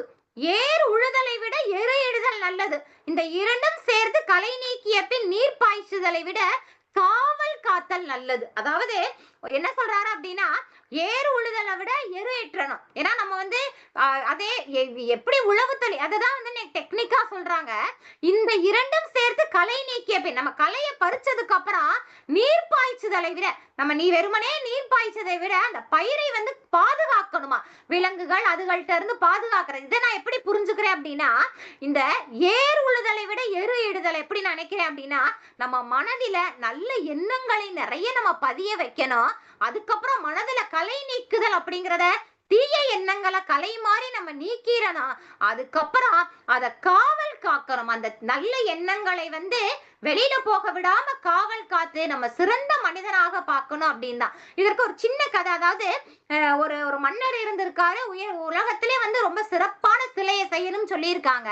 உடனே எல்லாரும் சிலை செய்யறாங்க. ஆனா ஒரு சிலை கூட மன்னருக்கு வந்து பிடித்தமான சிலையா அமையல. உடனே இன்னொரு சிற்பி வந்திருக்காரு. நான் செய்கிற சிலையை வந்து நீங்க பாருங்க அரசரே, எனக்கு வந்து இந்த சிலை வந்து எப்படியாவது அழகா இருக்கும், உண்மையா இருக்கும். உடனே மன்னர் சொல்றாரு, சரி நீங்க செய்யுங்க சிற்பியேன்னு. பார்த்தா அன்று இரவு முழுவதும் சிற்பி அந்த சிலையை செஞ்சு முடிச்சிடறாரு. செஞ்சு முடிச்சுட்டு அதுக்கப்புறம் பார்த்தா காலையில ரொம்ப அழகான சிலை. மன்னருக்கு ரொம்ப பிடிச்சு போச்சு. அந்த சிலையில வந்து உண்மை இருந்தது, அழகு இருந்தது. அந்த சிலையை பார்த்தோன்னே மன்னனுக்கு வந்து ரொம்ப அமைதி ஏற்பட்டுச்சு. உடனே அரசர் கேட்டாலாம், உலகத்திலே சிறந்த சிற்பிகள்லாம் வந்து செய்ய முடியாத சிலையை நீங்க எப்படி செஞ்சீங்கன்னா? உடனே அவர் சொன்னாரா, நீங்க கொடுத்தது எனக்கு ஒரு கல்லு. நான் முதல்ல எனக்கு என்ன தேவைங்கிறத நான் நினைக்கல. இந்த கல்லில இருந்து தேவையில்லாத பாகங்களை எடுக்கணும்னு நினைச்சேன். தேவையில்லாத பாகங்களை எடுத்ததோட இந்த கல் வந்து ஒரு அழகான சிலையா மாறிடுச்சு அப்படின்னாரா. இந்த திருக்குறளை நான் அப்படிதான் பாக்குறேன். நம்ம மனதுல இருக்கிற எப்படி வந்து நிலத்துல நெல்லுக்கு வந்து களை நீக்கி அதை வந்து காவல் காக்குறோமோ அதே மாதிரி தீய எண்ணங்களை நீக்கி நம்ம நல்ல எண்ணங்களை பாதுகாத்து வந்தாரே, நாமும் நம்முடைய சந்ததியும் மிகச்சிறந்த உண்மையுள்ளவர்களாக நேர்மையுள்ளவர்களாக அந்த அன்பென்னும் சிறகென்னும் கூட்டுக்குள்ள நம்ம பயணிக்கலாங்கிறதான் இந்த திருக்குறளை நான் தெரிஞ்சுக்கிற அர்த்தமா பாக்குறேன். அடுத்து 1039வது குறள். செல்லான் கிழவன் இருப்பின் நிலம் புலந்து இல்லாளின் ஓடிவிடும். அதாவது நிலத்தை பயிரிட்டுறான் உரியவன், அந்த நிலத்தை பயிரிட்டுட்டு அப்படியே பார்க்காம வீட்டுல இருந்துட்டா அப்படின்னா எப்படி வந்து ஒரு மனைவியை கவனிக்காம விட்டா என்ன ஆவாங்க, அந்த மனைவி கணவரை விட்டு போயிடுவாங்க. அது மாதிரி கிட்டத்தட்ட அந்த நிலத்திற்கும் அந்த உழவனுக்குமான தொடர்பை ரொம்ப அழகா கணவனாகவும் மனைவியாகவும் அவங்க இருக்க, அதாவது அந்த அளவுக்கு காதல், அந்த அளவுக்கு நேசம், அந்த அளவுக்கு அன்பின் வெளிப்பாடு, அந்த அளவுக்கு ஒரு கேரிங் இருக்கணும். அதாவது ரொம்ப யார் பார்த்துப்பா, கணவன் மனைவிக்குள்ளே இருக்கிற அந்த காதல் வந்து புனிதமானதுன்னு சொல்லுவோம் இல்லையா, நேசம் புனிதமானது, அந்த அன்பு நிஜமானது. அதே மாதிரி அந்த உழவருக்கும் அந்த நிலத்திற்கும் அந்த பயிருக்குமான உறவு நேசம் எல்லாமே என்னது புனிதமானதுங்கிறாங்க. அப்ப அந்த உழவன் வந்து தினந்தோறும் போய் பயிர்களை பார்க்கணுமா. நான் என்ன பண்ணுவேன்னா, காலையில எழுந்த உடனே என் வீட்டுல இருக்க செடிகிட்ட அது வளரலைன்னா கேட்பேன், இது கடவுளே இது வளரல, இது நாளைக்கு வளர்ந்துரும், இது நாளைக்கே இது பூத்துறணும். ஏன்னா எனக்கு அப்படி ஒரு ஆசை, வச்ச உடனே எப்படியாவது அந்த பூ பூத்துறாதா, அந்த பூவோட அழகை நம்ம ரசிச்சிட மாட்டோமா அப்படின்னு. சோ அந்த நிலத்தை உழுதவன் என்ன பண்ணணும்னா தினந்தோறும் போய் பார்க்கணும். அது மாதிரி நாமும் நம்ம என்ன பண்ணணும்னா நேச உறவுகளை தினந்தோறும் பார்க்கணும். அது நம்ம தாய் தந்தையா இருக்கலாம், தாத்தா பாட்டியா இருக்கலாம், மாமா சித்தப்பா. இன்னைக்கு ரொம்ப கூட்டு குடும்ப முறையில இருந்து நம்ம எல்லாருமே நியூக்ளியர் ஃபேமிலி, அப்படியே ஜாயிண்ட் ஃபேமிலில இருந்து ரொம்ப சின்ன நியூக்ளியர் ஃபேமிலி ஆயிட்டோம். அப்படி இல்லாம ஒருவருக்கொருவர் நம்ம தினந்தோறும் பார்க்கணும் அப்படிங்கிறத வந்து நான் வந்து பிராக்டிக்கலா இந்த திருக்குறளோட நான் வந்து அதை இணைத்து பார்க்கிறேன். அப்புறம் இறுதியாக 1040வது குறள், நிலமென்று அசைய இருப்பாரை காணின் நிலமென்னும் நல்லாள் நகும். எம்மிடம் ஒரு பொருளும் இல்லை என்று எண்ணி வறுமையால் சோம்பி இருப்பவரை கண்டால் நிலமகள் தன்னுள் சிரிப்பாளாம். அதாவது என்கிட்ட எதுவுமே இல்ல, நான் வந்து ரொம்ப வறுமையில இருக்கேன். அதாவது இதை எப்படி சொல்றேன்னா, உழைக்காமலே என்ன பண்ண முடியாது, எந்த ஒரு வெற்றியுமே அடைய முடியாது. நம்மகிட்ட சரியான திட்டமிடலும் சரியான இதுவும் இருந்துச்சு அப்படின்னா நம்ம நிச்சயமாக வந்து கட்டாயம் வந்து ஏதாவது ஒரு இலக்கை அடைய முடியுங்கிறதான், இந்த சோம்பலா இல்லாமல் நம்ம வந்து ஒரு வெற்றியாளனா இருக்கணும் அப்படிங்கிறதுக்காகத்தான் இந்த குறளை சொல்லியிருக்காங்க. இதுக்கும் எனக்கு ஒரு சின்ன கதை. ஒரு ஊர் இருந்திருக்கு. அந்த ஊர்ல என்ன பழக்கம்னா, யாரு வேண்டுமென்றாலும் அரசனாகலாம், ஆனால் அரசாளுபவர்கள் 5 ஆண்டு காலம் மட்டும்தான் ஆட்சி புரியணும். அதுக்கப்புறம் அவங்கள வந்து ஒரு தனி தீவுல கொண்டு விட்டுருவாங்க. அந்த தீவுல பாத்தீங்க அப்படின்னா கொடிய மிருகங்கள், தேவையில்லாத மரங்கள், ஒரு மனிதன் வாழ தகுதியான சூழல் இல்லாத ஒரு தனி தீவா தான் இருக்கும். உடனே யாருமே அரசனாக வரல. அப்ப 20 வயது நிரம்பிய ஒரு இளைஞன் வந்து அரசனாக வர முயற்சி பண்றான். உடனே மக்களுக்கு எல்லாம் வருத்தம், இவன் வந்து எப்படி இளைஞன் போறானேன்னு. சரின்னு 5 ஆண்டு காலம் சிறப்பா ஆட்சி புரிஞ்சுட்டாங்க மன்னன். 5 ஆண்டு காலம் முடிஞ்சிருச்சு. மக்களுக்கு ஒரே வருத்தம், இவ்வளவு சிறப்பாக ஆட்சி புரிந்த இந்த மன்னன் இந்த 20 வயது இளைஞனை தீவுல கொண்டே விட போறமே, இவர் இறந்து விடுவாரே அப்படின்னு. ஆனா அந்த இதையும் மாத்த முடியாது, எப்படியாவது தீவுல விடணுங்கிற அந்த கோட்பாட்டையும் மாத்த முடியாது. ஆனா மன்னன் வந்து அன்னைக்கு ரொம்ப உயரிய விலை உயர்ந்த ஆடை அணிகிறாரு, நகைகள் அணிஞ்சிட்டாரு, ரொம்ப மகிழ்வோட பயணிக்கிறாரு. மக்களும் வழி அனுப்பிச்சு வச்சுட்டாங்க. சரின்னு படகுல ஏறி அந்த தீவுக்கு போயிட்டு இருக்காரு. படகோட்டைக்கு ஒரே ஆச்சரியம், எப்படி மன்னரே நீங்க ரொம்ப ஜாலியா ஹாப்பியா போறீங்களே, உங்களுக்கு வருத்தமா இல்லையா? ஏன்னா தீவுல விட்டதோட நீங்க வந்து உயிர் வாழ முடியாது, ஏன்னா உங்களுக்கு உணவு கிடைக்காது, கொடிய மிருகங்கள் உங்களை வேட்டையாடி விடும், அப்படி இப்படின்னு அவருக்கு ரொம்ப எண்ணங்கள். உடனே மன்னன் சிரிச்சுட்டே சொன்னாரா, 5 ஆண்டு காலம் நான் ஆட்சி புரிஞ்சேன், முதலாண்டு காலம் தேவை மிகச்சிறந்த நம்ம நாட்டிலே மிகச்சிறந்த வேடுவர்களை கொண்டு அந்த தீவுக்கு அனுப்பி கொடிய மிருகங்களை எல்லாம் வேட்டையாட செஞ்சேன். 2வது ஆண்டு காலம் மரம் வெட்டுறவங்களை கொண்டு போய் எனக்கு தேவையான மரங்களை மட்டும் வச்சுக்கிட்டு தேவையில்லாத மரங்களை இது பண்ணிட்டு நிலத்தை சரி செஞ்சேன். 3வது ஆண்டு காலம் கட்டிட வல்லுநர்களை அனுப்பி எனக்கு தேவையான கட்டிடங்களை இது பண்ணேன். 4வது ஆண்டு காலம் கல்வியில் சிறந்தோர் மற்ற எல்லா தொழில் சிறந்தவர்களை அங்கே குடியமர்த்தினேன். இப்ப 5 ஆண்டு காலம் நான் முடிஞ்சு போகும்போது எனக்காக அங்கே தயாராக இருப்பது நான் மீண்டும் ஆட்சி புரிவதற்கான ஒரு அரசாங்கமே தவிர நீ நினைக்கிற மாதிரி ஒரு தேவையில்லாத ஒரு இடம் இல்லை அப்படின்னு. இந்த மன்னன் எப்படி ஒரு திட்டமிடுதலோட சோம்பல் இல்லாம உழைத்ததுனால அவன் எப்பொழுதுமே மன்னனாகவே இருந்தான். அதே மாதிரி நிலத்தை உழுபவர்கள் வந்து சோம்பி இருப்பவங்கள இந்த பூமி தாய் சிரிச்சு பார்ப்பாங்களா, இவர்கள் எப்படி முன்னேறுவார்கள் அப்படின்னு. சோ இதுதான் 10 குறளுடைய விளக்கம். இந்த 10 குறளோட விளக்கத்தை இன்னொரு ஒரு சின்ன வரிகளோட நான் முடிக்கலாம்னு நினைக்கிறேன். ஏன்னா இன்றைய சூழல்ல விவசாயம் அழிந்து கொண்டு வருகிறது. இதை எப்படியாவது நாம என்ன பண்ணிடணும், முன்னேற்றி விடணுங்கிறதுக்கா ஒரு சின்ன வரிகளோட இதை முடிக்கலாம்னு நினைக்கிறேன். உழவில்லா உலகம் உணவில்லா நாட்கள், நிலமில்லா வாழ்வு நீரில்லா தேசம், நெஞ்சமுள்ளோர் அதை நினைப்பாரோ. நெல்லும் பருப்பும் கனியும் காய்கறியும் உழவாலே வரும், நெல்லும் பருப்பும் கனியும் காய்கறியும் உழவாலே வரும். வயல்களை சேராய் மாற்றிடுவர், வளமுள்ள மண்ணாய் வளர்த்திடுவர். உழவர் வயல்களை சோராய் மாற்றிடுவர், வளமுள்ள மண்ணாய் வளர்த்திடுவர்.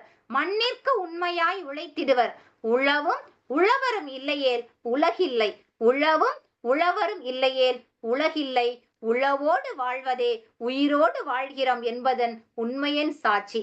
உளவோடு வாழ்வதே உயிரோடு வாழ்கிறோம் என்பதற்கான உண்மை சாட்சி.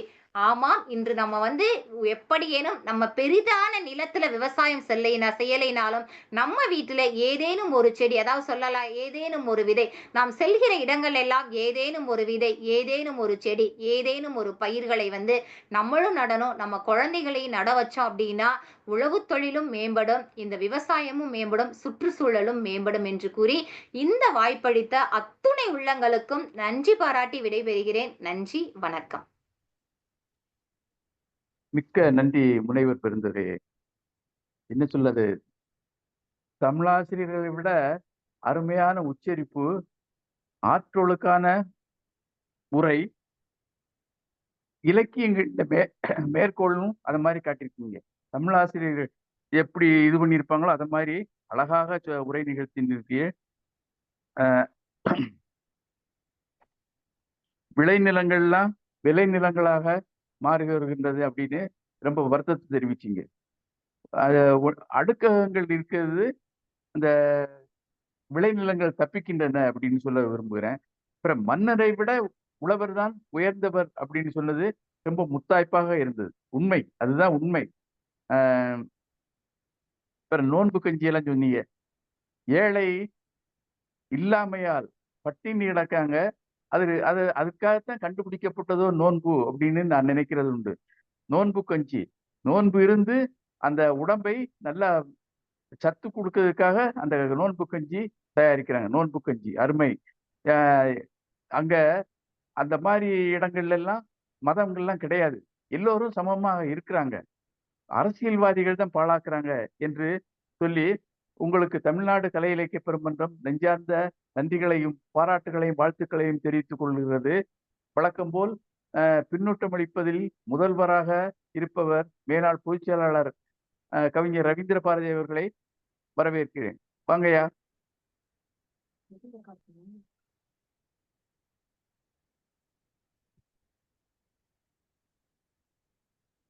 ஐயா மேலாள் பொதுச் செயலாளர்.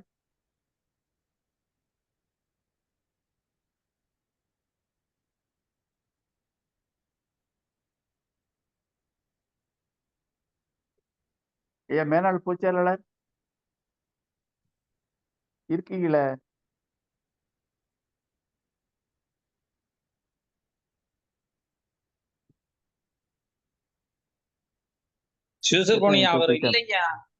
இப்ப இல்ல, இப்ப முதல்ல வந்தாரு. இருக்காப்ல.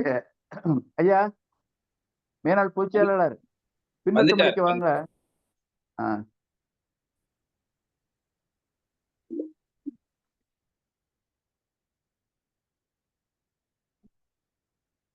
பின்னூட்டம் அளிப்பவங்க கையை ஊத்துங்க, அப்பதான் எனக்கு தெரியும்.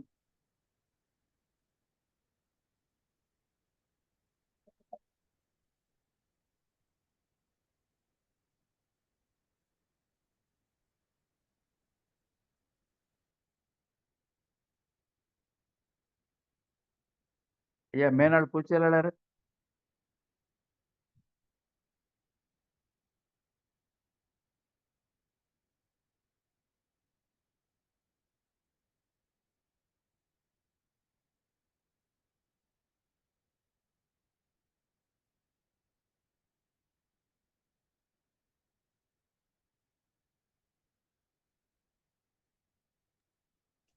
ஐயா அவர் வர முடியலன்னா அடுத்து பின்னூட்டம் அளிக்கிறதுக்கு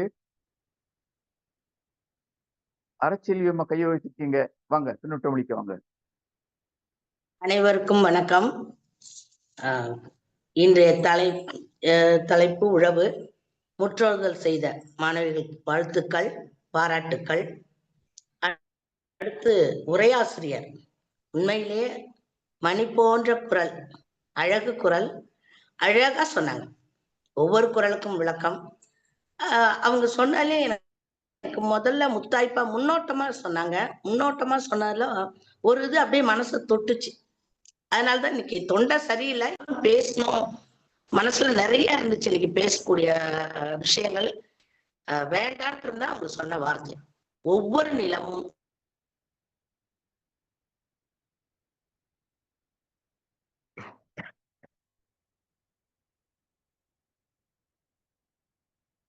எங்களுக்கு கொல்லை நிறைய இருக்கும். கொல்லைன்னா புன்சை நிலம், அதை நாங்க கொல்லைன்னு தான் சொல்லுவோம் எங்க பகுதியில.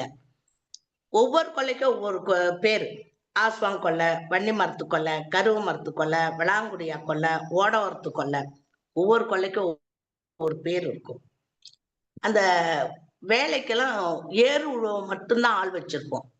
மற்ற எல்லாத்துக்கும் நாங்க வீட்டுல இருக்கிறவங்க சின்ன சின்ன பிள்ளை. அப்பெல்லாம் நாங்க 6வது 7வது தான் படிப்போம். முதல்ல அவங்க சொன்ன மாதிரி நிலத்தை உழுவாங்க. எங்க அப்பா வந்து அந்த டிராக்டர் விட்டு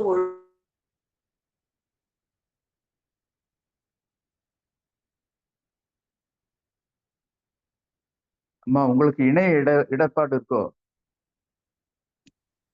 அல்லது குரல் வந்து விட்டேன் ஐயா? ஐயா யாராவது பேசுறாங்களா? நான் பேச அரைச்செல்வி அம்மா பேசிக்கிட்டு இருக்காங்க. அடுத்து நீங்க பேசுங்க. அரைச்செல்வி அம்மா பேசிக்கிட்டு இருக்காங்க. அம்மா பேசுறாங்களா? அரைச்செல்வி அம்மா பேசிக்கிட்டு இருக்காங்க. அம்மா அரைச்செல்வி அம்மா.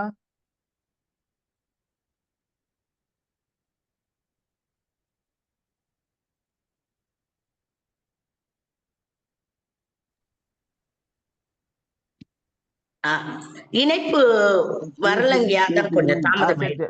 இப்ப வருது இல்ல, சொல்லுங்க. அத அந்த விதைச்ச விட்டு படல் போட்டு அந்த மண்ணை சமப்படுத்துவாங்க, ஈப்பு படல்னு. அதை இழுக்கிறதுக்குள்ள காலு 2 சோர்ந்து போயிடும். அத்தனை கொள்ளைக்கு நாங்க தான் மாத்தி பிள்ளைங்க தான் இழுப்போம். அப்புறம் விளைஞ்சதுக்கு அப்புறம் களை எடுக்கும் போது எங்க அம்மா அழைச்சிட்டு போய் கொள்ளையை காட்டுவாங்க. அதுலலாம் பெருசான கம்பு, சோளம், துவரை, எள்ளு, தட்டைப்பயிறு, பச்சைப்பயிறு, மொச்சக்கொட்டை இதுதான் போடுவோம். அந்த கம்பு சோளம் அப்படியே காத்துல ஆடும். எங்க அம்மா சொல்லுவாங்க, நேத்து களை வெட்டணும்ல, அதுக்கு அவ்வளோ உனக்கையா இருக்கும், அவ்வளோ ஒரு சுகமா இருக்கும் பாரு, மறுநாள் எப்படி பயிர்வெல்லாம் இருக்கு பாரு, எவ்வளவு சந்தோஷமா ஆடுது பாரும்பாங்க. அந்த பயிர்களோடையே அவங்க எல்லாம் வாழ்ந்தவர்கள், எங்களையும் வாழ வச்சவங்க. நல்லா வளர்ந்து வந்ததுக்கு அப்புறம் அதெல்லாம் அறுவடை பண்ணுவாங்க. எங்க கம்பு சோளத்துக்கெல்லாம் புனைய ஒட்டியிருக்கோம். அது மாதிரி துவரங்காய் அறுக்கவும் தெரியும். அதை வந்து அடிச்சு தூத்தி தண்ணியில ஊற வச்சு செம்மண் போட்டு அதை வந்து முளைக்க விட்டு அப்புறம் உடைச்சுதான் துவரம்பருப்பு. அந்த துவரங்காய் அடிச்ச உடனே ஒருபடி துவரையை எடுத்து அவிச்சு சாமிக்கு படைச்சிருவாங்க. எள்ளுக்காய் அறுத்து அது வட்டமா போட்டு அதை ஒரு வாரத்துக்கு அப்பயே விட்டுருவாங்க. அதுக்கப்புறம் பிரிச்சு கூம்பு கூம்பா வைப்பாங்க. அப்படி முதல் நாள் வச்சுட்டு 2ஆம் நாள் தான் நல்லா உதிரும். உடனே ஒருபடி எள்ளை எடுத்து உடனே அதை வறுத்து வெல்லம் போட்டு உரல்ல இடிச்சு சாமிக்கு படைச்சு. எவ்வளோ என் பிள்ளைகளுக்கெல்லாம் அந்த வரம் கிடைக்கல, எங்களுக்கு கிடைச்சது. தட்டைப்பயிறு ஒரு பெரிய குண்டு, ஒரு 5 படி 6 படி வடிக்கிற குண்டு, அதுல போட்டு தட்டைப்பயிரையும் மொச்சக்கொட்டை இதெல்லாம் போட்டு வேக வச்சு கிண்ணத்துல அள்ளி தருவாங்க. அப்படியெல்லாம் சாப்பிட்டோம். கடைசி அந்த கொல்லையில கம்பு சோளம் தட்டைப்பயிறு எல்லாம் அழிஞ்ச விட்டு காவட்டைன்னு வரப்புல விளைஞ்சிருக்கும் ஆளு ஏத்துக்கு, அதை அறுக்கணும்.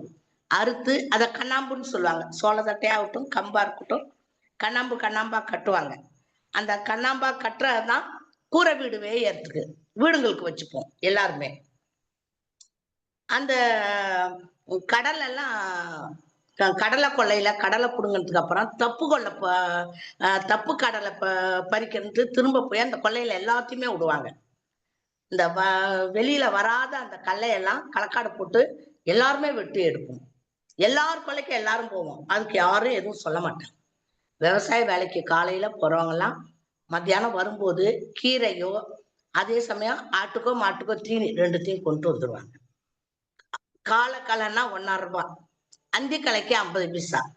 இதுதான் அன்னைய கூலியா இருந்துச்சு. எந்த திருட்டும் யார் கொள்ளையிலயும் இருக்காது, யாரும் வேலி போட்டது கிடையாது, பரப்பு தகராறு வந்ததில்லை. ரொம்ப நல்லா இருக்கும். எங்க வீட்டுல விளையிற எள்ளு தான் ஒரு வருஷத்துக்கு துவரை. 2 மூட்டை எள்ளு விளையும், 2 மூட்டை துவரை விளையும். இங்க நம்ம ஏரியாவில் இருக்கக்கூடிய எங்க ஓட்டக்கோயில் அங்க இருக்கிற கொத்தமல்லி ரொம்ப ஃபேமஸ் ஆனது. எங்க சித்தப்பா ஒருத்தர் IRS ஆபீசர், அப்பாவோட கடைசி தம்பி. அவங்க ஊட்டியில இருந்தாங்க. இங்க இருந்து நல்லெண்ணெயும் மல்லியும் போகும். அந்த அளவுக்கு எல்லாமே செழிப்பா இருந்தது. மாட்டுக்கு இன்னைக்கு 2 கட்டு பில்லு கொண்டாந்து போட்டா நீங்க படத்துக்கு போலாம் பாரு எங்க அப்பா. வருஷத்துல ஒரு தடவை 2 தடவை தான் அந்த வாய்ப்பு. காலையில 10 மணிக்கெல்லாம் போய் கொண்டாந்து போட்டு மேட்னி ஷோக்கு போவோம். நாங்க ஒரு 10 பேர் சேர்ந்து போவோம் எங்க ஊர்ல. அந்த உழவு என்பது அதுதான் வாழ்க்கை, அதுதான் உண்மையான சந்தோஷம். அதுலதான் நாங்க சந்தோஷத்தையே அனுபவிச்சோம். ஒரு சினிமா கூடுறது அவ்வளவு பெரிய விஷயமா இருந்துச்சு. அந்த எள்ளு அவசர அவசரமா இது பண்ணி அதை வறுத்து படைச்சு அதை சாப்பிடுறது துவரையாகட்டும். சோளம் அதே மாதிரி தான் அவிச்சு சாமிக்கு வச்சுட்டு அதுக்கப்புறம் இந்த சாப்பாட்டுக்காரர்கிட்ட என்ன ஒரு வாழ்க்கை அது. இன்னைக்கு எல்லாம் காசு கொடுத்தா உடனே கிடைக்கிறதுனால அந்த பொருள்கள் மேல ஆசையும் இல்லை, அது மேல ஒரு ஈர்ப்பும் இல்லை, அழகும் இல்லை. அந்த பொருள்கள்கிட்ட செய்யும் போதே வாசம் வரணும். அந்த நல்லெண்ணெய் எடுத்து அந்த கம்மஞ்சோறு ஆக்கி அல்ல கூட்டு குழம்பு முருங்கீரை போட்டு இந்த நல்லெண்ணெய் எங்க அப்பா ஊத்துவார் எல்லாருக்குமே. அதுதான் சாப்பாடு. அரிசிங்கிறலாம் எங்களுக்கெல்லாம் மாசத்துக்கு 2 நாள் 3 நாள் தான் அரிசி. கம்பு சோளம் வரகு இதுதான் கேழ்வரகு. அதுதான் இன்னைக்கு என்னெல்லாம் இவ்வளவு ஆரோக்கியமா வச்சிருக்கு. அதை அனுபவிக்க கொடுத்து வச்சிருக்கணும். ஒரு வாத்தியாருக்கு மகளா இருந்ததை விட ஒரு விவசாயிக்கு மகளா இருந்தோம். எல்லா கொள்ளையும் இன்னைக்கு எங்க அப்பா வீட்டுக்கு போனா அந்த கொள்ளைலாம் இருக்கிற இடமே இல்லை, வீடுகள் வந்துருச்சு. அவங்க சொன்னாங்களே ஆத்மாக்கள், இந்த ஆத்மாக்களை தேடுவோம் நாங்க இன்னைக்கும் அவசவங்கள எந்த இடம்னே தெரியல. ஓடவரத்து கொள்ளை மட்டும் ஓட இருக்கிறதுனால அந்த கொள்ளை அடையாளம் தெரியுது. ஒரு தடவை போவோம் நாங்க இப்பவுமே. சின்ன வயசுல இருந்து காலடி பதித்த இடம் இல்லையா, அதனால உழவை நேசித்தவர்களுக்கு தான் தெரியும் அது எவ்வளவு சுகமான ஒரு வாழ்க்கை என்று. அருமையான தலைப்பு, மனதை அசைப்போட வைத்த தலைப்பு. உங்களுடன் பகிர்ந்து கொண்டதில் எனக்கு மிக நன்றி.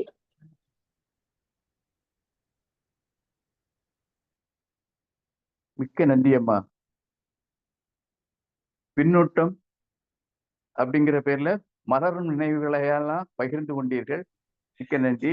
அடுத்து மேனாள் பொதுச் செயலாளரே பின்னூட்டம் அளிக்க வாங்க. அன்பான தோழமைகளே, உங்கள் அனைவருக்கும் என்னுடைய அன்பு வணக்கம். முற்றோதல் செய்த 2 குழந்தைகளுக்கும் என்னுடைய அன்பு வாழ்த்துக்கள். உஷா அவர்கள் மிக சிறப்பான முறையிலே தெளிந்த நிலையில் ஆற்றொழுக்கான முறையில் திருக்குறளினுடைய கருத்துக்களை பல்வேறு எடுத்துக்காட்டுகளுடன் தான் கற்ற சங்க இலக்கிய நூல்களிலிருந்து மேற்கோள் காட்டி மிக அழகாக செய்திருக்கிறார்கள். உலகத்துல எவ்வளவு பெரிய தலைவரா இருக்கட்டும், குடியரசுத் தலைவரிலிருந்து இருந்து சாதாரண குடிமகன் வரையில், பிரதமரில் இருந்து சாதாரண மந்திரி வரையில், IAS ஆபீஸ் இருந்து சாதாரண கடைநிலை ஊழியன் வரையில், ஐநா சபை தலைவரிலிருந்து சாதாரண ஒரு நாட்டினுடைய குடிமகன் வரை சாப்பிடாம யாரும் இருக்க முடியாது. ஐரோப்பாவா இருந்தாலும் சரி, அமெரிக்காவா இருந்தாலும் சரி, ஆப்பிரிக்காவா இருந்தாலும் சரி, இந்தியாவா இருந்தாலும் சரி, ஆசிய நாடுகளாக இருந்தாலும் சரி, எந்த நாட்டில் உள்ள மக்களும் சாப்பிட்டுதான் ஆகணும்.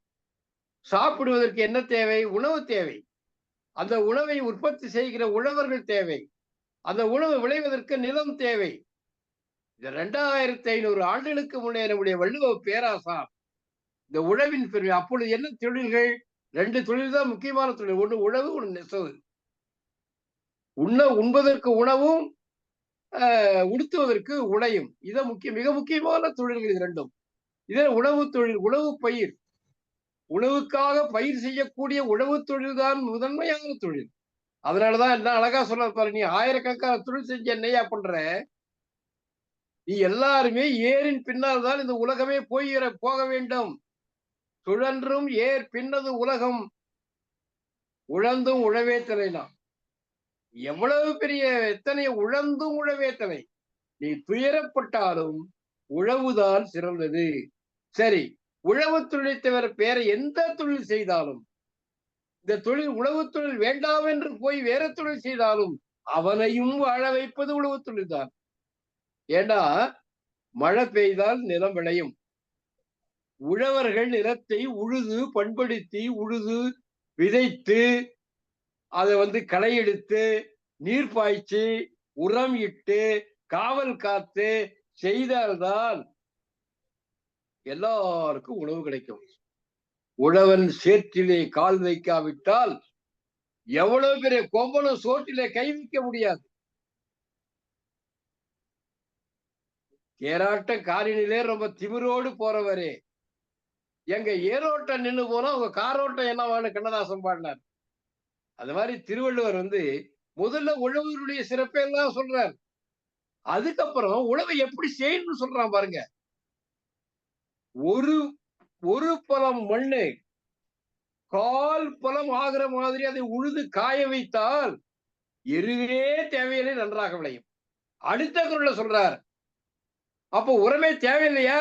தேவை. ஏறினும் நன்றால் எருவிடுதல். ஏரை விடவும் எருவிடுதல் நல்லதப்பா. எருவிட்டா மட்டும் போதாதப்பா, களை வரும், களைய களையணும். களை களைந்தா மட்டும் போதாதப்பா, நீர் பாய்ச்சணும். நீர் பாய்ச்சா மட்டும் போதாதப்பா, காவல் காக்கணும். இந்த நிலம் என்பவள் உன் மனைவி மாதிரியா? உன் மனைவி ஒரு இடத்திலே ஊழல் கொண்டு விட்டால் ஒரு தொழிலும் நடக்காது. உன்னுடைய வாழ்க்கையில அந்த அவன் மறுபடியும் இணக்கமா வர்ற வரைக்கும் உனக்கு இருண்ட காலம்தான். அது போலத்தான் நீ நிலத்துல ஒழுங்கா பயிர் பண்ணலைன்னா நிலமும் உன்னிடத்தில் ஊடிவிடும். கடைசி குறள்ல சொல்றாரு பாருங்க, அப்பா இளவென்று அசையே காணின் நிலவென்னும் நல்லாள் நகும். நிலம் என்கிற கூடிய நல்லவள் ஒரு பெண் உன்னை பார்த்து சிரிப்பாள். எனக்கு எந்த வசதியும் இல்லை, நான் வறுமையிலே வாடுகிறேன் என்று நீ சும்மா உட்கார்ந்துகிட்டு இருந்த, நிலத்துக்கு போகாம சும்மா உட்கார்ந்துட்டு இருந்தனா அந்த நிலவே உன்னை பார்த்து சிரிக்கும் என்கிறார். அது மட்டுமல்ல, வேலை நிறுத்தத்தை பற்றி ஒன்றும் சொல்றாங்க. 2000 வருஷத்துக்கு முன்னே உழவினார் கை மடங்கின் உழவர்கள் ஏறால் இரத்தை உழாமல் வரி. அவர்கள் வேலை நிறுத்தம் செய்து விட்டால் உலகமே இயங்காது. உழவர்கள் தாங்கள் ஏர் தொழிலை நிறுத்திவிட்டால் உலகம் என்னாகும்? அவ்வளவுதான்.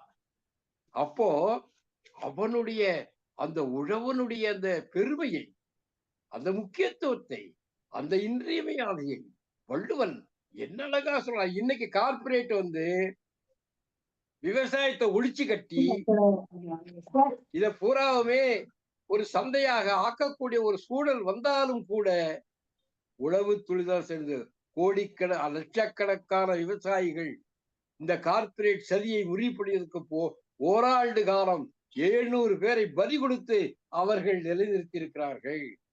2000 ஆண்டுகளுக்கு முன்னே இந்த உழவின் பெருமையை, உழவர்களின் பெருமையை வள்ளுவர் என்ன அழகாக சொல்லுகிறார். அப்பா பாப்பா, இப்படிப்பட்ட இந்த அருமையான அதிகாரத்தை முற்றோதல் செய்த குழந்தைகளுக்கும் மிக அருமையாக தெளிந்த நீரோடை போல எடுத்துரைத்த உஷா அம்மையார் அவர்களுக்கும் என்னுடைய அன்பான வாழ்த்துக்கள். இந்த வாய்ப்பை ஏற்படுத்தி கொடுத்த கலை இலக்கிய பெருமன்ற இலக்கிய குழுவிற்கும் அதன் பொதுச் செயலாளர் அவர்களுக்கும் உலகம் முழுதும் கேட்டுக்கொண்டிருக்கின்ற அருமை தமிழ் நெஞ்சங்களுக்கும் என்னுடைய அன்பும் நன்றியும் வாழ்த்துக்களும். மிக்க நன்றி மேனாள் பொதுச்செயலாளர் அவர்களே. உணவுக்கு விவசாயி, உடைக்கு நெசவாளி அப்படின்னு சொன்னீங்க. உறையுளுக்கும் சேர்த்து சொல்லியிருக்கலாம். வீட்டை கட்டி கொடுப்பவர், கொத்தனாரு, சித்தாளு, அந்த தொழிலும் நமக்கு அத்தியாவசிய அடிப்படை தேவையை பூர்த்தி செய்யக்கூடிய ஒரு தொழில் தான். வாய்ப்பு நன்றி. அடுத்து மகாராஜன் கையை வைத்திருக்கீங்க, வாங்க பின்னூட்டம் அளிக்க வாங்க. ஐயா வணக்கம் ஐயா. தமிழ்நாடு கலை இலக்கிய பெருமன்ற உறுப்பினர்கள் அனைவருக்கும் முதற்கண் வணக்கம். முற்றுதல் செய்த மாணவிகளுக்கும் உரை சிறப்பாக, ரொம்பவும் துல்லியமா, ரொம்ப தெளிவாக, நேர்த்தியாக, மிகவும் விரைவாக எடுத்துரைத்தார். பல்வேறு தரவுகளை தந்தார். இந்த இடத்துல ஒரு சிறிய கருத்து, அதாவது ராஜீவ்காந்தி சாலைன்னு விநாயக முருகனுடைய சாகித்ய அகாடமி விருது பெற்ற ஒரு நூல் இந்த இடத்துல நினைவுபடுத்த விரும்புகிறேன். அதாவது சென்னை மாநகரத்துல பாத்தீங்கன்னா சோழிங்கநல்லூர், பள்ளிக்கரணை போன்ற பகுதிகளை அதுல ரொம்ப விவரமா சொல்லப்படுற விவசாய நிலங்கள் எப்படி கையகப்படுத்தப்பட்டு சிறு ரியல் எஸ்டேட் முதலாளிகளால் விவசாயிகள் எவ்வளவு சுரண்டப்பட்டு இன்னைக்கு விவசாயம் சோழிங்கநல்லூர் பகுதி, பள்ளிக்கரணை, இந்த பகுதியெல்லாம் எப்படி அழிந்து போனது அப்படிங்கிறத அந்த நாவல்ல அழகா சொல்லியிருப்பாரு. கிட்டத்தட்ட விவசாயத்துடைய அழிவு வந்து இந்த நாவல்ல ரொம்ப விவரமா இருக்கும். இப்போ அம்மா சொன்ன ஒவ்வொன்றும் எடுத்துரைத்த விதத்தை பார்க்கையில விவசாயம் எவ்வளவு முக்கியமானது என்பதை வந்து புரிய முடியுது. அதனால உரை மிகவும் அழகு. மீண்டும் வாழ்த்துக்களை தெரிவித்துக் கொண்டு நன்றி தெரிவித்துக் கொள்கிறேன். நன்றி அம்மா. நன்றிங்க ஐயா. நன்றிங்க ஐயா. மிக்க நன்றி முனைவர் பெருந்தகையே. அடுத்து செல்வ கணபதியை கையை வைத்திருக்கீங்க, வாங்க திருநூற்றுமலைக்கு வாங்க.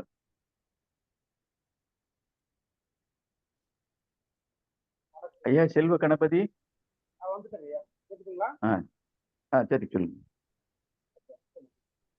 தமிழ்நாடு நாளும் ஒரு அதிகாரம் என்ற இன்றைய தினம் உழவை குறித்த அற்புதமான செய்திகள் வழங்கிய உஷா அம்மையார் அவர்கள் இந்த உத்தரவு செய்த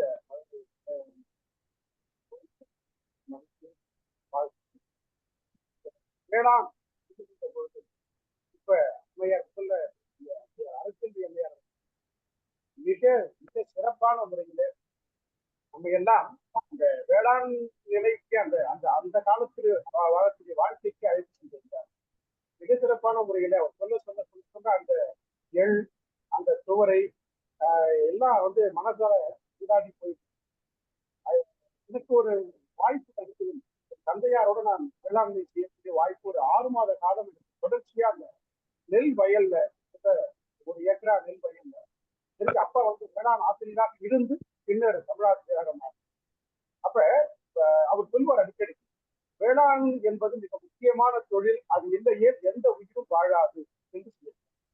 ஐயா நம்ம ரவீந்திர பாரதி ஐயாவோட சொல்லியிருக்காங்க, உலகில் உள்ள அத்துணை ஜீவராசிகளும் அத்துணை உயிர்களும் உணவில்லையே வாழாது. இந்த உணவில்லையே உயிர் வாழாது என்ற நிலையை மனதிலே ஊன்றியவர் தந்தையார்.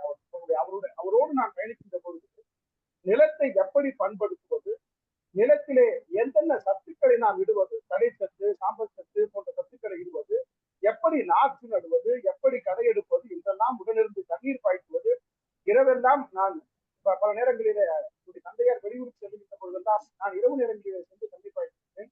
இப்படியெல்லாம் பல நிலைகளிலே அது கடைசி நேரத்திலே அம்மையார் அரசியல் அம்மையார் செல்லுகின்ற பொழுது இறுதியாக அறுவடை காலத்தில் வரக்கூடிய மகிழ்ச்சி இருக்கிறது, அதனால் அதை சொல்வதற்கு வார்த்தைகள் அப்படிப்பட்ட அந்த அறுவடை நாள்.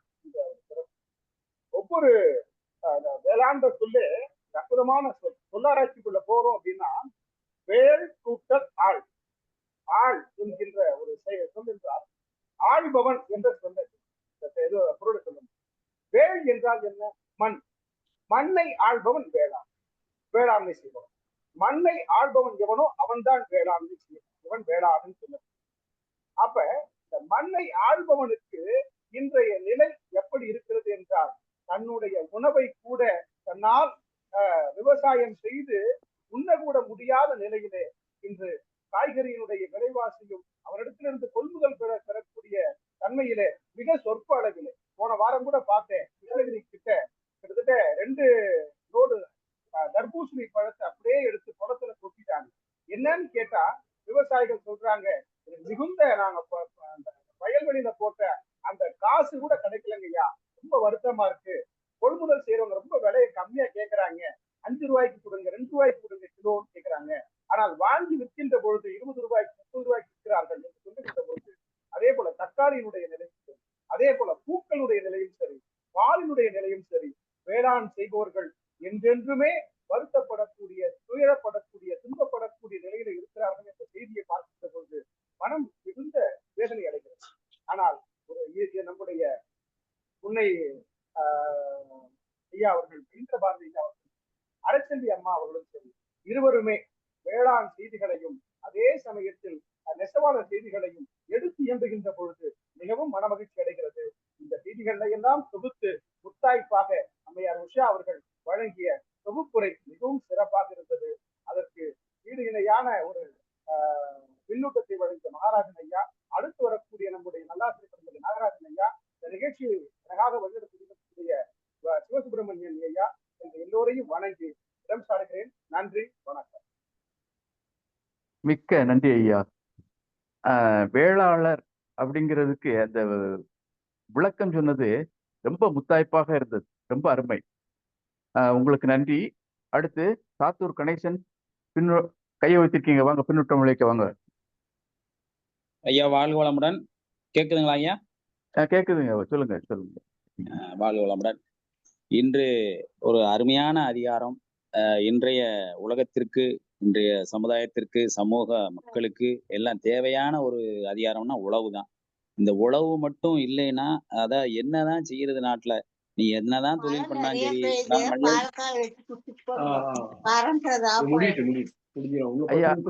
ஐயா மேனாள் பொதுச் செயலாளரே, மேனாள் பொதுச் செயலாளர் உங்க மைக்கை மியூட் பண்ணிக்கோங்க. சொல்லுங்க, நீங்க எனக்கு எவ்வளவுதான் தொழில்கள் இருந்தாலும் சரி, சம்பாதிச்சாலும் சரி, காசு இருந்தாலும் சரி, பணம் இருந்தாலும் சரி, ஆனா உணவு என்று எடுத்துக்கொண்டால் இந்த உழவு மூலமாகத்தான் அந்த உணவுப் பொருளை நாம் தயார் பண்ண முடியும். அப்படி இந்த உழவு மட்டும் இல்லைன்னா அது எவ்வளவு இந்த உலகம் வந்து எந்த மூளைக்கு போகுங்கிறத அந்த 10 குறள்லையுமே ஓரளவுக்கு ரொம்ப சிறப்பா சொல்லிட்டே வந்துட்டாரு திருவள்ளுவர்.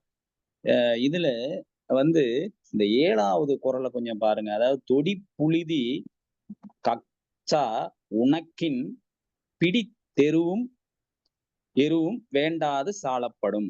அதாவது இதுல என்ன அப்படின்னு சொன்னோம்னா, இந்த உனக்கின் அப்படிங்கிறது வந்து உணர்த்துத. அத அங்க போய் உணர்த்தி துணி உணர்த்திருக்கலாம்ல, பயிரை உணர்த்திருக்கலாம்ல, இல்லாட்டனா அந்த பருப்பு வகைகள் தானிய வகைகளை உணர்த்திருக்கலாம்ல அப்படின்னு சொல்ற மாதிரி உனக்கின் அதை காய போடுறது தான் சொல்றாங்க.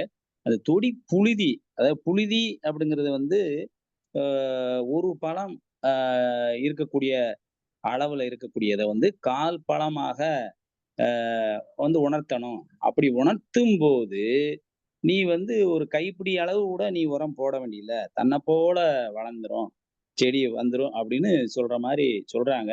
நான் என்ன நினைக்கிறேன் அப்படின்னா, இந்த அது வந்து நான் இந்த முகநூல்ல பார்த்தேன். ஒரு பழம் அப்படின்னு சொன்னோம்னா 10.67 கிராம்னு சொல்றாங்க. அப்ப அந்த முன்னாடி வந்து எப்படி சொல்றதுன்னா, பழம், சேர், விசை, கா, குன்றிமணி, வராகன், களஞ்சி இப்படியெல்லாம் வந்து அந்த பழங்காலத்துல வந்து காலத்துல இருந்துதான். அதாவது 32 குன்றிமணி ஒரு வராகன், 10 வராகன் ஒரு பழம், 8 பழம் ஒரு சேர், 5 சேர் ஒரு வீசை, 1000 பழம் ஒரு கா, ஒரு களஞ்சி 5 கிராம், 1.5 களஞ்சி 1 பவுன். இப்படி எல்லாம் வந்து அந்த காலத்துல அதைத்தான் அவர் வந்து அந்த ஒரு பழத்தை வந்து கால் பழம் இருக்கிற மாதிரி வந்து நிலம் இருந்துச்சுன்னா எருவே தேவையில்லைங்க. ஆனா இந்த இதுல வந்து காய போடணும்னு சொல்லிடுறாரு. அப்ப ஒரு புழுதி நீங்க வந்து பார்த்திருப்பீங்க. அது இப்ப நிலத்துல கூட நம்ம புழுதியை பார்த்திருப்போம். புழுதி வந்து காய போட காய போட காய போட மேலும் மேலும் புழுதி தான் ஆகும். ஆனா இந்த இடத்துல வந்து காய போட்டோன்னே எப்படி காலா மாறும்னு தெரியல. அப்ப காலா மாறுதுன்னா அப்ப இவர் ஏதாவது தண்ணி பாய்ச்சி இல்ல அந்த உழுகும் போதே வந்து ஆழ உழுது அந்த கீழே இருக்கிற மண்ணெல்லாம் மேல கொண்டாந்து வச்சாதான் திருப்பி அது காயும், இல்லாட்டா காயாது. அப்ப திருப்பி அந்த புழுதிங்கிறது வந்து மண்ணோட சேர்ந்த திருப்பி திருப்பி திருப்பி வந்து மேலும் மேலும் புழுதியாகத்தான் ஆகும். ஆனா இவர் வந்து கால் புழுதி ஆகணும், காய போடணும், அது வந்து நல்லா உரமே போட வேண்டியதில்லை. அப்ப காய போட கட்ட மண்ணு மாதிரி ஆயிரும். அப்ப திருப்பியும் உழுகத்தான் வேண்டியிருக்கும். அப்ப இது வந்து இந்த குறள் வந்து அவர் எப்படி எதை சொல்லி கொண்டாரான்னு தெரியல. அதே மாதிரி அடுத்த குறளை பார்த்தீங்கன்னா, ஏரினும் நன்றால் எரியிடுதல் கட்டபின் நீரின் நன்றதன் காப்பு. அதாவது இதுல என்ன, உரமிடுதல் உழுவதை விட நல்லது, நீர் பாய்ச்சுதல் களை எடுப்பதை விட நல்லது. அப்ப அந்த காவல் செய்வது நீர் பாய்ச்சுவதை விட நல்லது அப்படின்னு சொல்றாரு. ஆனா இப்படி எதிர்மறையாக சொன்னா கூட இந்த உழவு தொழிலுக்கு இத்தனையும் அவசியம் என்று சொல்ற மாதிரி. அப்ப எல்லாமே தேவை இருக்கு.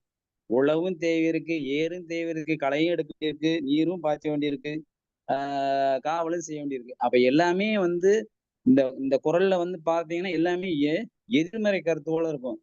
அதை விட சிறந்தது, அதை விட சிறந்தது, அதை விட சிறந்தது, விடன்னா வர்ற மாதிரி எல்லாம் உரையாசிரியர்கள் அப்படிதான் எழுதியிருக்காங்க.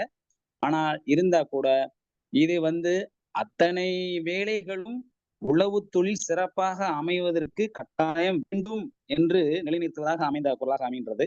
அடுத்து பாத்தீங்கன்னா, இந்த செல்லான் கிழவன் இருப்பின் நிலம் புலந்து இல்லாளின் ஊடிவிடும் அப்படின்னு சொல்றாங்க.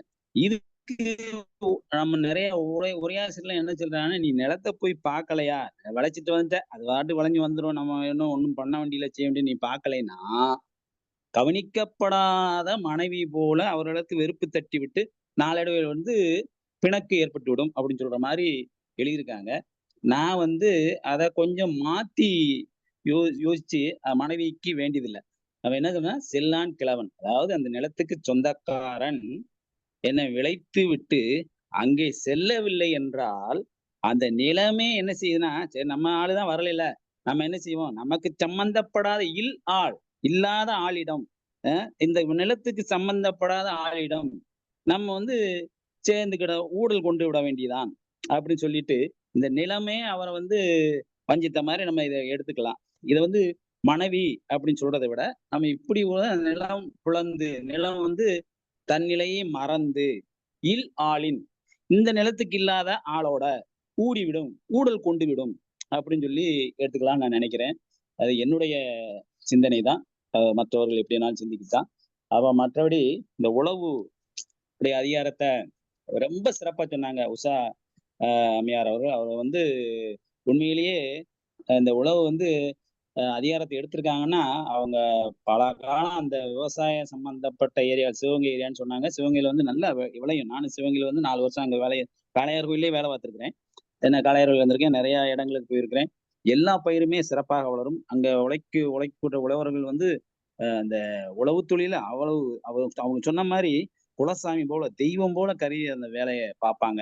அந்த அளவுக்கு போற வழியில நம்ம வண்டியில போகும்போதெல்லாம் நெல் நடவு நட்டிக்கிட்டு இருக்கோம். என்ன செய்யணும்னா, அந்த பயிரை, அந்த நெல் பயிரை கொண்டாந்து ரோட்டு மேல போட்டு நின்றுடுவாங்க. அப்ப நம்ம புதுசா இங்கிட்டு இருந்து போறவங்களுக்கு ஏன் வந்து நம்மளை பிடிச்சி நெல்லை முன்னாடி போட்டு வந்து வண்டியை மறிக்கிறாங்களேன்னு கூட நம்மளுக்கு தோணும். ஆனா ஒரு சிலது எனக்கு தெரியல. அப்போ வந்து என்னம்மா இப்படி எல்லாம் வந்து அங்க வேலை பார்த்துக்கிட்டு இருக்கீங்க, அங்க போய் வேலை பார்த்து நீங்க மட்டும் இப்படி கொண்டாந்து ரோட்ல போட்டு வண்டியை மறிச்சு நிக்கிறீங்க அப்படின்னு சொன்னோம்னா, அப்படி இல்லையா, அப்படி வந்து நெல்மணியை வந்து இப்படி போடும்போது செய்யும்போது நடவு நடும்போது எங்களுடைய வழக்கம் வந்து இப்படி எதுக்கு வந்து போடுவோம். நீங்க அந்த நெல்லை தாண்டிட்டு நிச்சயமாக அந்த கட்டை தாண்டிட்டு போகக்கூடாது. அப்படி போகும்போது எங்களுக்கு எங்க உழைப்பை மதித்து அந்த நெல்மணியை மதித்து எங்களுக்கு ஏதாவது வந்து பணம் கொடுத்துட்டு தான் நீங்க வந்து வண்டியில அந்த கடந்து போகணும் அப்படிங்கிற ஒரு அர்த்தத்துக்கு தான் நாங்க போட்டுக்கிறது அப்படின்னு சொல்லுவாங்க. அது வந்து நான் நிறைய இடத்துல ராமநாதபுரம் சம்பந்தப்பட்ட அந்த பக்கத்துல இருக்கிற ஏரியா வேலை பார்க்கும்போது நான் அப்படிதான் பார்த்துருக்கிறேன். இந்த சிவகங்கை ஏரியாலையும் அப்படித்தான் இருந்திருக்குது. அந்த மாதிரி அந்த தொழிலை வந்து அவ்வளவு அவங்க சொன்ன மாதிரி தெய்வமாகவும் குலசாமியாகவும் அவ்வளவு சிறப்பா செய்வாங்க. எந்த அளவுக்கு சிறப்பா செய்யணும் அந்த அளவுக்கு அந்த உழவு நம்மளுக்கு உழவு தொழில் கை கொடுக்கும். அந்த உணவு பொருட்களை வந்து நம்ம எல்லாருக்கும், உலக மக்கள் அனைவருக்கும் பயன்படுற மாதிரி இருக்கும் அப்படின்னு தான் இந்த அதிகாரம் இருக்கு. உஷா அம்மையார் அவர்களுக்கு வாழ்த்துக்களும் பாராட்டுக்களும். வாழ்வோம். மிக்க நன்றி சாத்தூர் கணேசன் அவர்களே. ஐயா, நான் ஒரு வார்த்தை சொல்லட்டுமா? ஒரு வார்த்தை சொல்லுங்க. சாத்தூர் அவரோட விவாதிக்கிறது எனக்கு ஒரு ஆசை. அதாவது தொடி புழுதி கக்ஸா உனக்கின் பிடித்தெருவும் வேண்டாது சாலப்படும். சில சமயங்களில மாடி இடக்கு பண்ணுது, அதை ஏற்க ஆளே கிடைக்கல, ஏர் ஓட்ட முடியல, உழவு பண்ண முடியல அப்படின்னா கூட அந்த இந்த குரலுக்கு வந்து தொடி புழுதி, புழுதினா மண்ணு கட்டி கட்டியா இருக்கும். அதை பலமுறை உளுந்தால்தான் அது வந்து உடைஞ்சி தூள் தூளாக புழுதி ஆகும். அந்த புழுதி கொஞ்சம் ஈரப்பதத்தோடு இருக்கும். அதை நல்லா உலர விடணும். ஈரப்பதத்தோடு இருக்கும்போது ஒரு பழமாக்கும், காஞ்சிட்டால் கால் பழமாகும். நல்லா உலர்ந்து விட்டால் அந்த புழுதி கால் பழமாகும். அப்போ மண்ணு நல்லா இழகிடுது. இழகின பிறகு உங்களுக்கு பயிர் வந்து ரொம்ப அழகா செழித்து வளரும். அது எதுக்கு வள்ளுவர் சொல்றாருன்னா, உழவனுக்கு ஒரு யோசனை சொல்றாரு. டேய், நீ எருவிடனா கூட பரவாயில்ல, நன்கு உழுது மண்ணை நல்லா உலர வைத்தினா அந்த மண்ணு இழகினதுனாலே நல்லா விளையும்ன்றார். அதுக்கு அடுத்ததும் அப்படியே விட்டுறாதப்பா, நீ ஏரே ஓட்டலாம் கூட, இப்ப ஏர் ஓட்ட முடியல அல்லது மாடு எடுக்க பண்ணிடுச்சு, ஏதோ ஒண்ணு பண்ணிடுச்சுன்னா கூட எரு போடு, எரு போட்டா நல்லா விளையும். அந்த குரல்ல 5 வேலைகளை சொல்றார். உழவனுடைய வேலைகள் 5 வேலை பாருங்க. ஏரினும் நன்றால் எருவிடுதல். ஒரு கால் நீ ஏர் சரியா ஓட்டனா கூட பரவாயில்ல, உழவு செய்யறதுனா கூட பரவாயில்ல, எறியிடு. அதுக்கு 2 ஆச்சுங்களா? உழவு செய்தல் 1, எறியிடுதல் 1. அப்புறம் கட்டபின், கட்டபின்னா களை எடுத்த பின் 3 ஆயிடுச்சுங்களா? அதுக்கப்புறம் நீர் பாய்ச்சணும். உழவனுடைய கடமைகள் பாருங்க 4வது. அதுக்கப்புறம் காவல் காக்கணும். இவ்வளவும் பண்ணி நீ காவல் காக்கலன்னா அந்த காலத்துல இயற்கை சூழல் ரொம்ப பிரமாதமா இருந்திருக்கும். அப்போ விலங்குகள், காட்டு விலங்குகள், அப்புறம் நம்ம சொந்த மாடியா கூட மேயும், அதை அடுத்த பக்கத்து தோட்டத்துக்கார மாடி மேயும். ஆகவே காவல் ரொம்ப முக்கியம். இந்த 5 செயல்களையும் 5 கடமைகளையும் உழவனுக்கு வலியுறுத்துகிறார். அப்புறம் என்ன சொல்றாரு, இந்த 3வது குறள்ல தான் 3 குறள் சொன்னாரு சாத்தூரார். 3வது குறள் செல்லான் கிழவன். கிழவன் என்றால் கிழமை என்றால் உரிமை. கிழவன் என்றால் உரிமை உடையவன். எதற்கு உரிமை உடையவன்? நிலத்திற்கு உரிமை உடையவன். இந்த நிலத்தை அவர் யாரோடு ஒப்பிடுறார்? அவருடைய மனைவியோடு ஒப்பிடுறார். இல்லாள் என்றால் ஐயா தயவு செஞ்சு இல்லாத ஆளுன்னு வேணாம். இல்லத்தின் தலைவிதான் இல்லாள். அப்படி பாருங்க, இல்லத்தின் தலைவிதான் இல்லாள். இல்லாள் அடிக்கடி உரிமையோட பொய் கோபம் கொள்ளுவாள். ஊழல்னா பொய் கோபம். நிஜமான கோபம் அல்ல, உண்மையான கோபம் அல்ல, பொய் கோபம். இந்த பொய் கோபம் இன்னும் ஆசை அதிகரிக்கும், அன்பு அதிகரிக்கும், காமத்தை அதிகரிக்கும். அது போல நீ இந்த நிலத்தை நீ போய் பார்க்கலன்னு சொன்னா, நீ 3 நாளா எங்கேயா போயிருந்தாலும் வீட்டுக்காரி கேட்பானே இல்லையா? 3 நாள் தகவலே இல்லை எங்க போயிருந்தேன்னு. அதே மாதிரி நீ 3 நாள் நிலத்துக்கு போகலன்னா என்ன வேணாலும் நிகழலாம், நிலத்துல என்ன வேணாலும் நிகழலாம். எனவே தினந்தோறும் நிலத்தை சென்று பார்க்க வேண்டும். இல்லை என்றால் நிலம் உன்னிடம் ஊடிவிடும். கோபம் கொண்டு விளைச்சல் குறைஞ்சு போயிடும், அல்லது பயிர் அழிஞ்சு போயிடும். அழிஞ்சு போனாலும் விளைச்சல் குறையும், மாடு மேய்ஞ்சாலும் விளைச்சல் குறையும். இதுதான் ஐயா. நன்றி, வணக்கம். அருமையான விளக்கம் அளித்தீர்கள். அந்த விவசாய நிலத்துல மண் புழுதியா இருக்கணும் அப்படின்னு சொல்றது. தண்ணி நல்லா இறங்கும், பல வகை சத்துக்களும் பயிர்களுக்கு கிடைக்கும். அடுத்து நிறைவு பின்னூட்டம் வழங்க நல்லாசிரியர் பெருந்தகை நாகராஜன் ஐயா அவர்களை வணங்கி வரவேற்கிறேன். ஐயா வணக்கம். கிருஷ்ணன், செங்கல்பட்டு. சொல்லுங்க. அனைவருக்கும் வணக்கம். இன்றைக்கு நிகழ்வு ரொம்ப சிறப்பாக இருந்தது. முற்றோதல் செய்த குழந்தைகள் திருவள்ளுவர் இன்னும் வாழ்ந்து கொண்டிருக்கிறார் என்ற ஒரு அடையாளத்தை தான் அவர்களுடைய குரல் வழியாகவும் தெரிந்து கொள்ள முடிகிறது. அடுத்து இன்னைக்கு உரைப்பொழிவு செய்த தோழர் உஷா அவர்கள் ரொம்ப சிறப்பாக இலக்கியங்களிலிருந்தும், சங்க இலக்கியங்களிலிருந்தும், கதைகளிலிருந்தும், அனுபவங்களிலிருந்தும் ரொம்ப சிறப்பாக சொன்னார்கள். எனக்கு அவர்கள் சொன்னதில் மிகவும் பிடித்தது என்பது, ஒரு பாறையிலிருந்து சிலை வருகிறது என்பது அந்த நிகழ்வில் ஒரு குரலில் சொன்னார்கள். இது அப்துல் ரஹ்மான் அவர்கள் தன்னுடைய புது கவிதையில் சொல்லியிருப்பார்கள். ஒரு சிலையினுடைய அழகு என்பது அந்த சிலையில் இல்லை, அந்த சிலையிலிருந்து சிந்தி இருக்கின்ற அந்த துகள்களில் இருக்கிறது என்று சொல்வார்கள். அப்படிப்பட்ட ஒரு சிறந்த ஓமையை சொன்ன அந்த சகோதரிக்கு நான் நன்றியை தெரிவித்துக் கொள்கிறேன். அடுத்து இல்லாளில் ஊடிவிடும் என்று சொன்னது மிக சிறப்பாக நம்முடைய பின்னோட்ட பிதாமகன் அண்ணன் ரவீந்திர பாரதியார் மிக சிறப்பாக சொன்னார்கள். ஏனென்றால் அந்த அந்த திருக்குறள் என்பது உழவனுக்கும் குடும்பத்துக்கும் அல்லது வயலுக்கும் மனைவிக்கும் உள்ள தொடர்பு.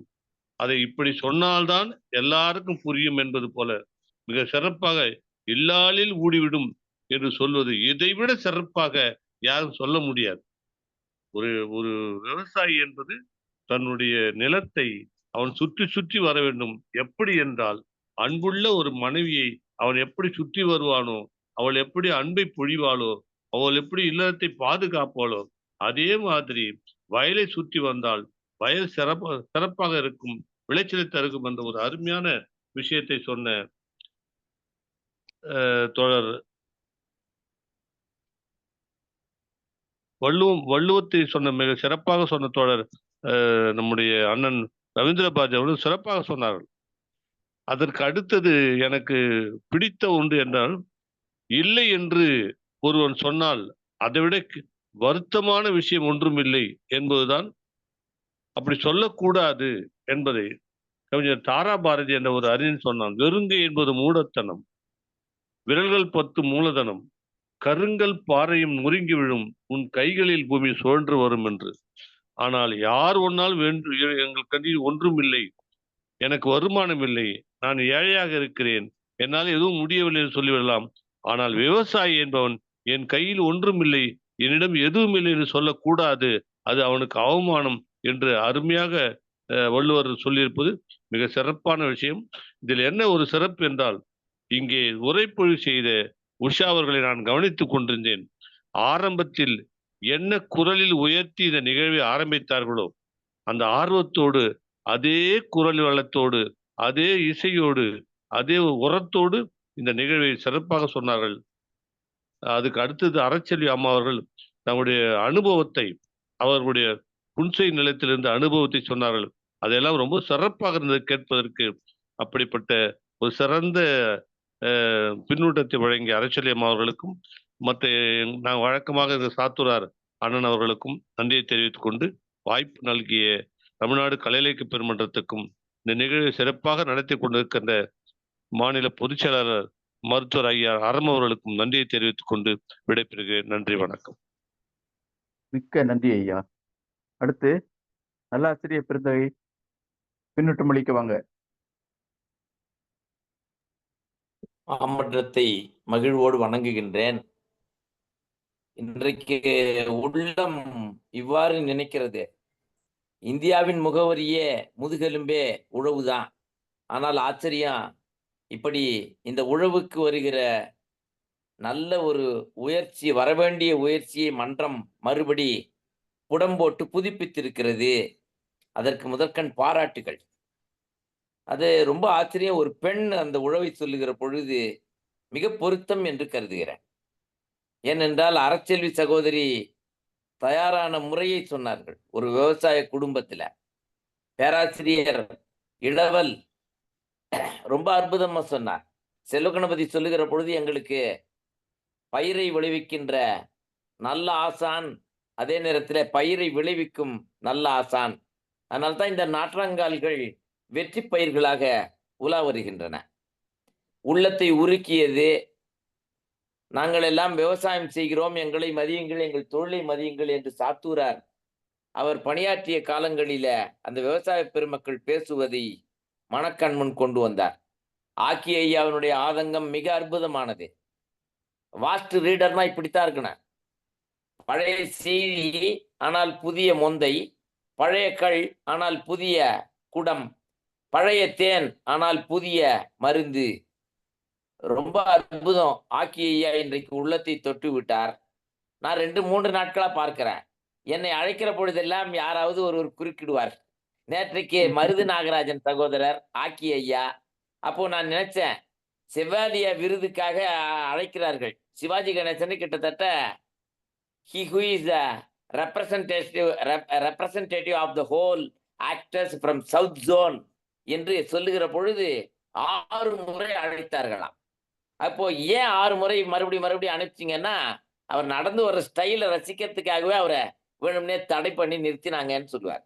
ஆனால் சகோதரி ஒரு முறை பேசுகிற பொழுது ரேவதி சகோதரி சொன்னார்கள், நான் சொல்லணும்னு நினைச்சிருந்தேன், அந்த கருத்தை ஐயா சொல்லிட்டாங்க, எனக்கு அந்த ஆதங்கம் எப்பொழுதுமே வருவதில்லை. அடட, இந்த மன்றம் எவ்வளவு கருத்துக்களை அடுக்கி சொல்லுகிறது, எவ்வளவு கருத்துக்களை மிக மிடுக்காக தருகிறது என்று வியந்து வியந்து கவனிச்சுக்கிட்டே இருப்பேன். இன்றைக்கு இவர்கள் எல்லாம் பேசுகிற பொழுது எனக்குள்ளே ஓடுகிறது, மெய்மையாம் உழவை செய்து விருப்பெனும் வித்தை வித்தி பொய்மையாம் களையை வாங்கி பொறையெனும் நீரை பாய்ச்சி தம்மையுள் நோக்கி கண்டு தகவனும் வேலியிட்டு செம்மையுள் நிற்பவராகில் சிவக்கதிர் விளையும். என்ன அற்புதமான விவசாயத்தை தேவாரம் சிந்திக்கிறது இல்லையா? அறிவாழ்த்தாயர் நாயனார் இருந்தார். எஞ்சாத அறிவாட்டர் அடியார்க்கும் அடியேன் என்று சுந்தரமூர்த்தி சுவாமிகள் எஞ்சாதவர் என்று சொல்லுகிறார். உலகத்திலே வேறு எல்லோரும் எஞ்சி விடுவார்கள், இவர் மட்டும்தான் விஞ்சி நிற்கின்றார், இவரை எஞ்ச ஆள் இல்லை. அதனால தான் எழுதுகிறார், எஞ்சாத அறிவாட்டர் அடியார்க்கும் அடியேன் என்று சுந்தரமூர்த்தி சுவாமிகள் சொல்லுகிறார். அப்படியானால் உழவன் எவ்வாறு எஞ்சுகிறான்? வள்ளுவனே விடை தருகிறார். வில்லேருழவர் பகை கொளினும் கொள்ளற்க சொல்லேருழவர் பகை என்று இருவரையும் பொருத்துகிறார். எனக்கு ரொம்ப ஆச்சரியமா இருக்குது.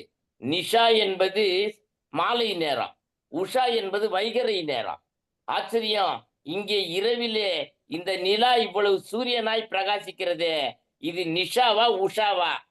எனக்குள்ளே ஒரு பட்டிமண்டபமே எழுந்து விட்டது. நேற்றைக்கு நான் ஒன்றை குறிப்பிட்டேன். கருமுருகன் ஐயா போன்றவர்கள் எல்லாம் இருந்து திருத்துகிற வழிநடாத்துகிற சங்கம் இது நன்றியில் செல்வத்தை சிந்திக்காமல் இருக்க முடியுமா என்று இளவல் பழனி பேசுகிற பொழுது குருநாதரை சொல்லிட்டு சொன்னேன்.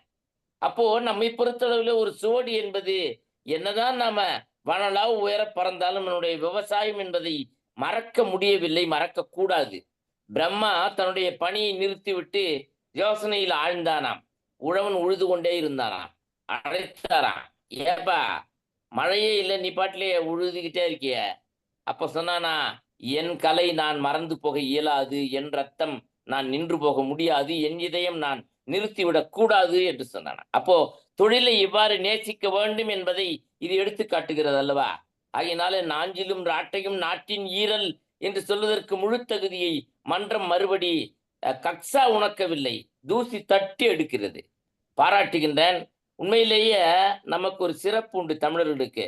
கல் தோன்றி மண் தோன்றா காலத்தே என்று சொன்னால், கல் தோன்றிய காலத்திலே மற்ற நாகரீகங்கள் வருகின்றன. ஆனால் நம் நாகரீகம் காடை நாடாக்கிய நாகரீகம், காவிரி அணையினாலே நீர் பரப்பிய நாகரீகம், நெஞ்சார சொல்லுகின்ற நாற்றாங்கால் பண்பாட்டு பயிர்களை வேலியிட்டு காக்கிற நாகரீகம். ஆகவே தமிழர்களுடைய நாகரீகம் இன்னது என்பதை உழவே தலையாக சொல்லி மிக அற்புதமாக மன்றம் இன்றைக்கு வெற்றி மன்றமாக இத்தனை நாள் புத்தகங்களாகவே பேசிக்கிட்டு இருந்தீங்க. இந்த நாள் மட்டும்தான் மத்தகத்தை சித்தத்தை பேசுகிறீர்கள்.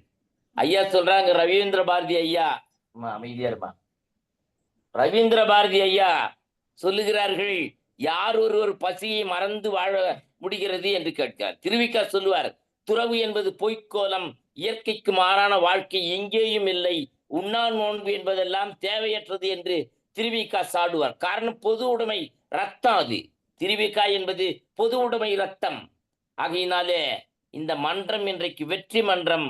இது பண்பாட்டு பயிரை அல்லவா விதைத்திருக்கிறது, பண்பாட்டு வேலியாக அல்லவா பாதுகாத்திருக்கிறது. எல்லா அதிகாரங்களை விட இன்றைக்கு உழவை பற்றி பேச வந்த அதிகாரம், பேசியவர் பேசிய களம் மிக அற்புதம் என்று சொல்லுவார். புன்செய் களம் என்று சொன்னார். சாத்தூரார் சொல்லுகிற பொழுது, அது ஆக்கி ஐயா சொல்லுகிற பொழுது புன்செய் நிலம் என்று வருத்தப்பட்டார். உண்மையிலேயே புன் செய்தது அறச்செல்வி போன்ற நாற்றாங்கல் பயிர்கள் விவசாய குடும்பத்திலே இருந்து அற்புதமாய் வாழ்ந்து காட்டியிருக்கிறார்கள். அவங்க சொல்ல சொல்ல அவ்வளவு சுவையா இருக்குது. அந்த கம்பங்களையும் அந்த இதை பற்றி பேசுகிற பொழுது அது வெறும் உணவாக பரிமாறப்படவில்லை, உணர்வாக பரிமாறப்பட்டிருக்கிறது. பெருமன்றமே, உங்களை எல்லாம் பார்த்து பேச வேண்டும். செயற்கையாக இந்த கருவியிலே பேசுகிற பொழுதே கொதிக்கிறனே, உங்களை கண்டு பேசுகிற பொழுது நீங்கள் சொன்னீர்களே, பயிரை பாராத இல்லான், ரொம்ப அற்புதம். அதுதான் கவீந்திர பாரதி. இல்லாள் என்பதை இன்றைக்கு நாங்க தெலுங்குல புழங்குறோம். இல்லாள் ஏம் செப்துனாரு அப்படின்னா, அந்த இல்லாள் எதை சொல்லி கொண்டிருக்கிறாள் என்று பொருள். ஆகையினாலே தமிழ் எவ்வாறெல்லாம் வாழ்ந்து கொண்டிருக்கிறது. நல்ல அற்புதமான அதிகாரம். 3 சொற்களை ரொம்ப அழகா சொல்றார். கக்ஸா உனக்கின் ஒரு அற்புதமான சொல். அதே மாதிரி இந்த சொல்றார், அந்த ஒப்பிட்டனே வில்லேருழவர் பகை. ஆகவே தேர்ந்த சொற்களை உடைய அதிகாரமாக இன்றைக்கு தேர்ந்தெடுத்து பேசினார்கள். இவங்களுக்கு பட்டுப்புடவை மட்டும்தான் தேர்ந்தெடுக்க தெரியும்னு நினைச்ச உஷாவுக்கு இல்லை, மணியான சொற்களையும் தேர்ந்தெடுக்க தெரியும். வாழ்த்துகின்றேன், மன்றத்தின் சார்பிலே வணங்குகின்றேன் சகோதரி. நன்றி, வணக்கம். மிக்க நன்றி நல்லாசிரியர் பெருந்தகையே. இணைய வழியில் கொதிப்பதாக தாங்கள் சொன்னீர்கள். இல்லை, இந்த மன்றத்தை செதுக்குகிறீர்கள் என்றே சொல்லுகிறேன். கொதிப்பதன் மூலமாக இந்த மாமன்றத்தை செதுக்குகிறீர்கள் என்று சொல்லுகிறேன். மிக்க நன்றி. அடுத்து உரைப்பொழிவாளர் முனைவர் உஷா, ஏதாவது நிறைவா சொல்லணும்னா வாங்கம்மா. ஐயா வணக்கம். ஐயா வணக்கம். வணக்கம், சொல்லுங்க. முதல்ல இந்த பின்னூட்டம் அனைத்திற்குமே என்னுடைய நெஞ்சார்ந்த நன்றியை தெரிவிச்சுக்கிறேன். அம்மா வீடியோ ஆன் பண்ணுங்கம்மா. இந்த ஒரு நிமிஷம் ஐயா.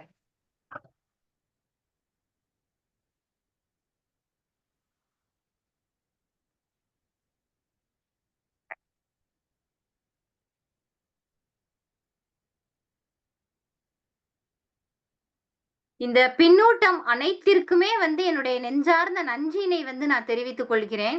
இந்த வாய்ப்பளித்த அத்துணை பேருக்கும் என்னுடைய நன்றியை நான் தெரிவிச்சுக்கிறேன். ஏன் அப்படின்னா, இன்னைக்கு நான் காலையில ஐயா கூறும்போது கூட, அம்மா இந்த அதிகாரம் அப்படின்னு சொல்லும் போது எனக்கு உண்மையிலே இது பிடிச்ச அதிகாரமா இருந்துச்சு. ஏன்னா உழவு பற்றி எனக்கு மிக நிறைய விஷயங்கள் மனதுல தோன்றுச்சு. அந்த விஷயங்களை நான் பகிர்ந்து கொள்ற தளமா இதை நான் பயன்படுத்திக்கிட்டேன் அப்படின்னே நான் சொல்லலாம். அதை ஒட்டி நான் ஒரு சின்ன கவிதை கூட இன்னைக்கு நான் எழுதியிருந்தேன். அந்த கவிதையோட இன்னைக்கு நான் இந்த இதை முடிக்கலாம்னு நினைக்கிறேன். எழுதுகிறான் உழவன் ஒருவன் கடிதம் ஒன்று நெல்மணிக்கு. சூரிய தந்தை பூமி தாயின் கூட்டு குழந்தை நீ, உன் வளர்ப்பு அப்பா நான்.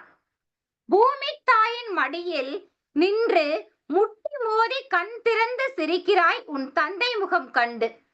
எப்போது வருவாய் என காத்திருக்கிறேன் நானும் பல கனவுகள் கண்டு.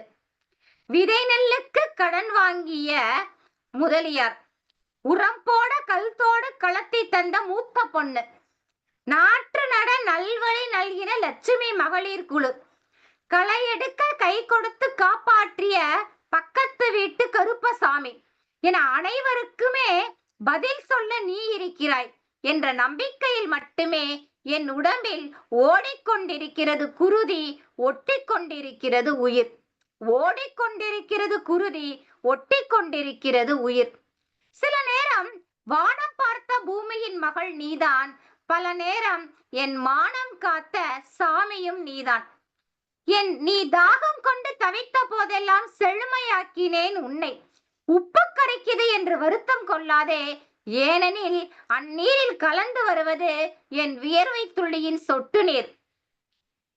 மண் தரையில் படுத்து உறங்கும் மகன் கேட்கிறான், எப்போதப்பா புது வீடு கட்டுவாய் என்று. இல்லால் கேட்கிறாள், இல்லை என்ற நிலை எப்போது நம்மிடம் தீர்வது எப்போது என்று. நடந்து போய் கால் வலிக்குது, புது மிதிவண்டி வாங்கி தராதது ஏன் என்று நிமிடத்திற்கு ஒரு முறை நினைவுபடுத்துகிறாள் மகள். பொறுப்பா, தை பிறக்கும் நம் வாழ்வும் சிறக்கும் என்கிறேன் தந்தையின் பொறுப்போடு. எல்லாவற்றையும் நீ தீர்த்து விடுவாய் என்று நினைப்போடு. உன் பசுமையில் தான் தீரும் என் வீட்டு வறுமை. நீ முற்றி கனியானால் மட்டுமே என் வாழ்வில் வளமை. தலை குனிந்து நீ சாய்ந்தால் மட்டுமே தலை நிமிருவேன் நான். தலை குனிந்து நீ சாய்ந்தால் மட்டுமே தலை நிமிருவேன் நான். பல நேரங்களில் பொய்த்து போன மழை, தருவோம் ஆனால் தரமாட்டோம் என்ற அரசியல், ஏறிப்போன உறவிலை, மாறிப்போன எந்திரவலை, ஏமாற்றி போன மின்சாரம் என எல்லாவற்றையும் தாண்டி தந்துவிடு எனக்கொரு தைத்திங்கள். நீரின்றி அமையாது இந்த உலகில், நீ இன்றி அமையாது என் வாழ்வு. இது நெல்மணியை பத்தி உழவன் எழுதின ஒரு கடிதமா என்னுடைய கவிதை வரிகளை நான் இந்த அதிகாரத்திற்கு சமர்ப்பணமா தருகிறேன் ஐயா. மிக்க நன்றி அம்மா. முதல்ல சொன்னது உரைப்பொழிவால் தமிழாசிரியர்களை மிஞ்சி நின்றீங்க, இப்ப கவிதையால் தமிழாசிரியர்களை மிஞ்சி நிற்கிறீர்கள். அடுத்து நிறைவுரை தருவதற்காக தமிழ்நாடு கலை இலக்கிய பெருமன்ற பொதுச்செயலாளர் டாக்டர் அறம் அவர்களை வணங்கி வரவேற்கிறேன். தோழர்கள் அனைவருக்கும் வணக்கம். இன்னைக்கு ரொம்ப மகிழ்ச்சியான நாள். இன்னைக்கு 2 பேர் நான் போட்டி போட்டு நான் சொல்லுவேன்னு சொல்லுவேன், தாஸ்வின் பவிக்ஷா 2 பேருமே மிக அருமையா சொன்னாங்க. உசாமா ரொம்ப அந்த ஆரம்பிச்சதே கலை உழைப்போட தான் வந்தது. அந்த உழைப்பு நடவடிக்கையின் போதே கலையும் இலக்கியமும் உழைப்பின் சார்பா நடவடிக்கையினூட தான் பிறந்தது என்பதை நம்ம எல்லாம் அறிந்தாலும் அதை மிக இயல்பாக சொல்லிய ஒவ்வொரு அதிக குரலையும் மிக அருமையாக விளக்கி சொன்னாங்க. நிறைய கதைகள், அவங்க போன அந்த இஸ்லாமியர் வீட்டில் வாங்கிய கஞ்சியை கொடுத்தது, நோன்பு கஞ்சியை கொடுத்தது, இப்படி இன்றைய நிகழ்வு வரைக்கும் சொல்லி இந்த உணவு எவ்வளவு முக்கியமானது என்பதை, இந்த உணவுக்கு அடிப்படையாக இருக்கக்கூடிய உணவு எவ்வளவு இறுதியில் அந்த கவிதையும் மிக அருமை. வானம் பார்த்த பூமி மானம் காத்த சாமின்றது, அதுக்கப்புறம் நீரின்றி அமையாது உலகின்றான், நீ இன்றி அமையாது உணவு, இப்படி மிக அருமையான ஒரு கவிதையும் நமக்கு படைத்து மிக அற்புதமாக உரையாற்றிய அம்மா அவர்களுக்கு நன்றி. இன்றைக்கு பின்னூட்டம் வழங்கிய எல்லாரும் ரொம்ப அருமையா சொன்னாங்க. இந்த அதிகாரம் நம்ம ஏற்கனவே இந்த சுழன்றும் ஏற்பின்னது உலகம், அதனால் உழந்தும் உழவே தலை, இதுதான் நமக்கு தெரிந்த அடிக்கடி உதாரணம் காட்டக்கூடிய ஒரு குரலாக இருந்தாலும், இன்றைய முழு அதிகாரத்தையும் நாம் இன்று பார்க்கும்போது ஒரு சிறப்பு உழவை பத்தி எவ்வளவு யோசிச்சிருக்கிறார் வள்ளுவர் அப்படின்றதான். பலகுடை நீளும் தங்குடை கீழ் காண்பர் அழகுடை நீளலவர் அப்படின்றது. இதையும் நம்ம என்ன அர்த்தம் பண்றது இத அப்படின்றது. நம்ம ரவீந்திர பாரதி சொன்னாங்களே, உழவினார் கை மடங்கி. அது ஏன் நீங்க ஒரு உழவருக்கு ஏற்படுத்தக்கூடிய ஒரு வேலை நிறுத்தமா நீங்க பார்க்க கூடாது? அப்ப எங்களை யாரும் அசைக்க முடியாது என்ற அதிகாரத்துவத்தில் ஊறிப்போன அரசுகளையும் அசைத்த விவசாய போராட்டத்தையும் அதையும் இழைத்தது. ஒவ்வொரு இடத்துலயும் அந்த வள்ளுவர் ஒருத்தரை சேலஞ்ச் பண்றாருன்னா, துறவரம் பூண்டவளைத்தான் அவர் விளைவதுவும் விட்டேமென் பார்க்கும் நிலை அப்படின்றாரு. அந்த விரும்புவோம் பொருள்களை எல்லாம் நான் விட்டேன் என்று அவர்களுடைய இதுவும் இல்லை அப்படின்றாரு. அவர்களுடைய துறவு வாழ்க்கை கூட இல்லைன்னு வான் சிறப்புலையும் அதை சொல்லுவார். மழை பொய்த்தால் என்ன நடக்கும் என்பதை. இன்றைக்கு நம்ம செங்கை தோழர் மிக அருமையா சொன்னாங்க. அந்த திருவுடையான் தம்பி அந்த பாட்டை மிக அருமையாக பாடுவார். வெறுங்கை என்பது மூடத்தனம், விரல்கள் அனைத்து 10 மூலதனம். அந்த பாட்டு மிக அருமையான பாடல். அது இளமன் அசைய இருப்பாரை காணின் நிலம் என்னும் நல்லால் நகும் அப்படின்றது மிக பொருத்தமான அந்த பாட்டு இதோட இருந்தது. இன்னைக்கு இல்லாளனுடைய விளக்கத்தையும் நம்ம கணேசன் தோழர் சொல்ல, நம்ம ரவீந்திர பாரதி மிக அருமையாக விளக்கினார். இல்லாளோட எவ்வளவு இல்லால் ஒரு கிழவனுக்கு எவ்வளவு முக்கியமோ, எவ்வளவு அன்பை பொழிவாலோ, அதை போல நிலம் அந்த கிழவன் என்பது உரியவன் கூட சொல்லலாம். அந்த உரியவனுக்கு நிலம் சொந்தம்ன்றது. இன்றைய அதிகாரம் மிக அருமை, மிக அருமையான நிகழ்வு இன்றைக்கு. உசாம் அவர்களுக்கும் பின்னூட்டம் வழங்கிய அனைவருக்கும் நன்றி. மிக்க நன்றி பொதுச்செயலாளர் அவர்களே. நாளைய நிகழ்வு நாளைக்கு அறிவிச்சிருக்கீங்களா? நாளைக்கு சொல்லிடுறேன். நாளைக்கு அறிவிக்கப்படும். 1-2 வார்த்தைகள் மட்டும்தான், வேற ஒண்ணும் இல்லை. அதாவது மக்கள் தொகை பெருக்கத்துக்கு ஏற்ப உணவு உற்பத்தி பெருக்க வேண்டும் என்ற கட்டாயத்தில் உரம் மருந்தை பயன்படுத்தினார்கள். அப்போ நோய்களும் உற்பத்தியானது. உணவு உற்பத்தியானது போல நோய்களும் உற்பத்தியானது. அதனால இப்போதைக்கு இயற்கை விவசாயத்திற்கு மாறிக்கொண்டு வருகிறார்கள் உழவர்கள். உழவர்கள் என்ன கேட்கிறாங்க? விளைபொருளுக்கு உரிய தொகை வேணும், உரிய விலை வேண்டும் கேட்டு போராடுறாங்க. ஆனா அவங்கள அரசாங்கம் கொல்லுகிறது. ரொம்ப வருத்தப்படக்கூடிய ஒரு நிலை. விவசாயிகள் போராடினாங்கன்னா மற்ற அனைவரும் அவர்களோடு நிற்க வேண்டும், துணை நிற்க வேண்டும் என்று சொல்ல தோன்றுகிறது. அடுத்து, சனாதனத்தில் விவசாயி இழிந்தவர் என்று சொல்றாங்க. ஆனா அது தர்மம் கிடையாது. உண்மையான யார் உயர்ந்தவர்கள் அப்படிங்கிறத சொல்லுதேன். வெயிலில்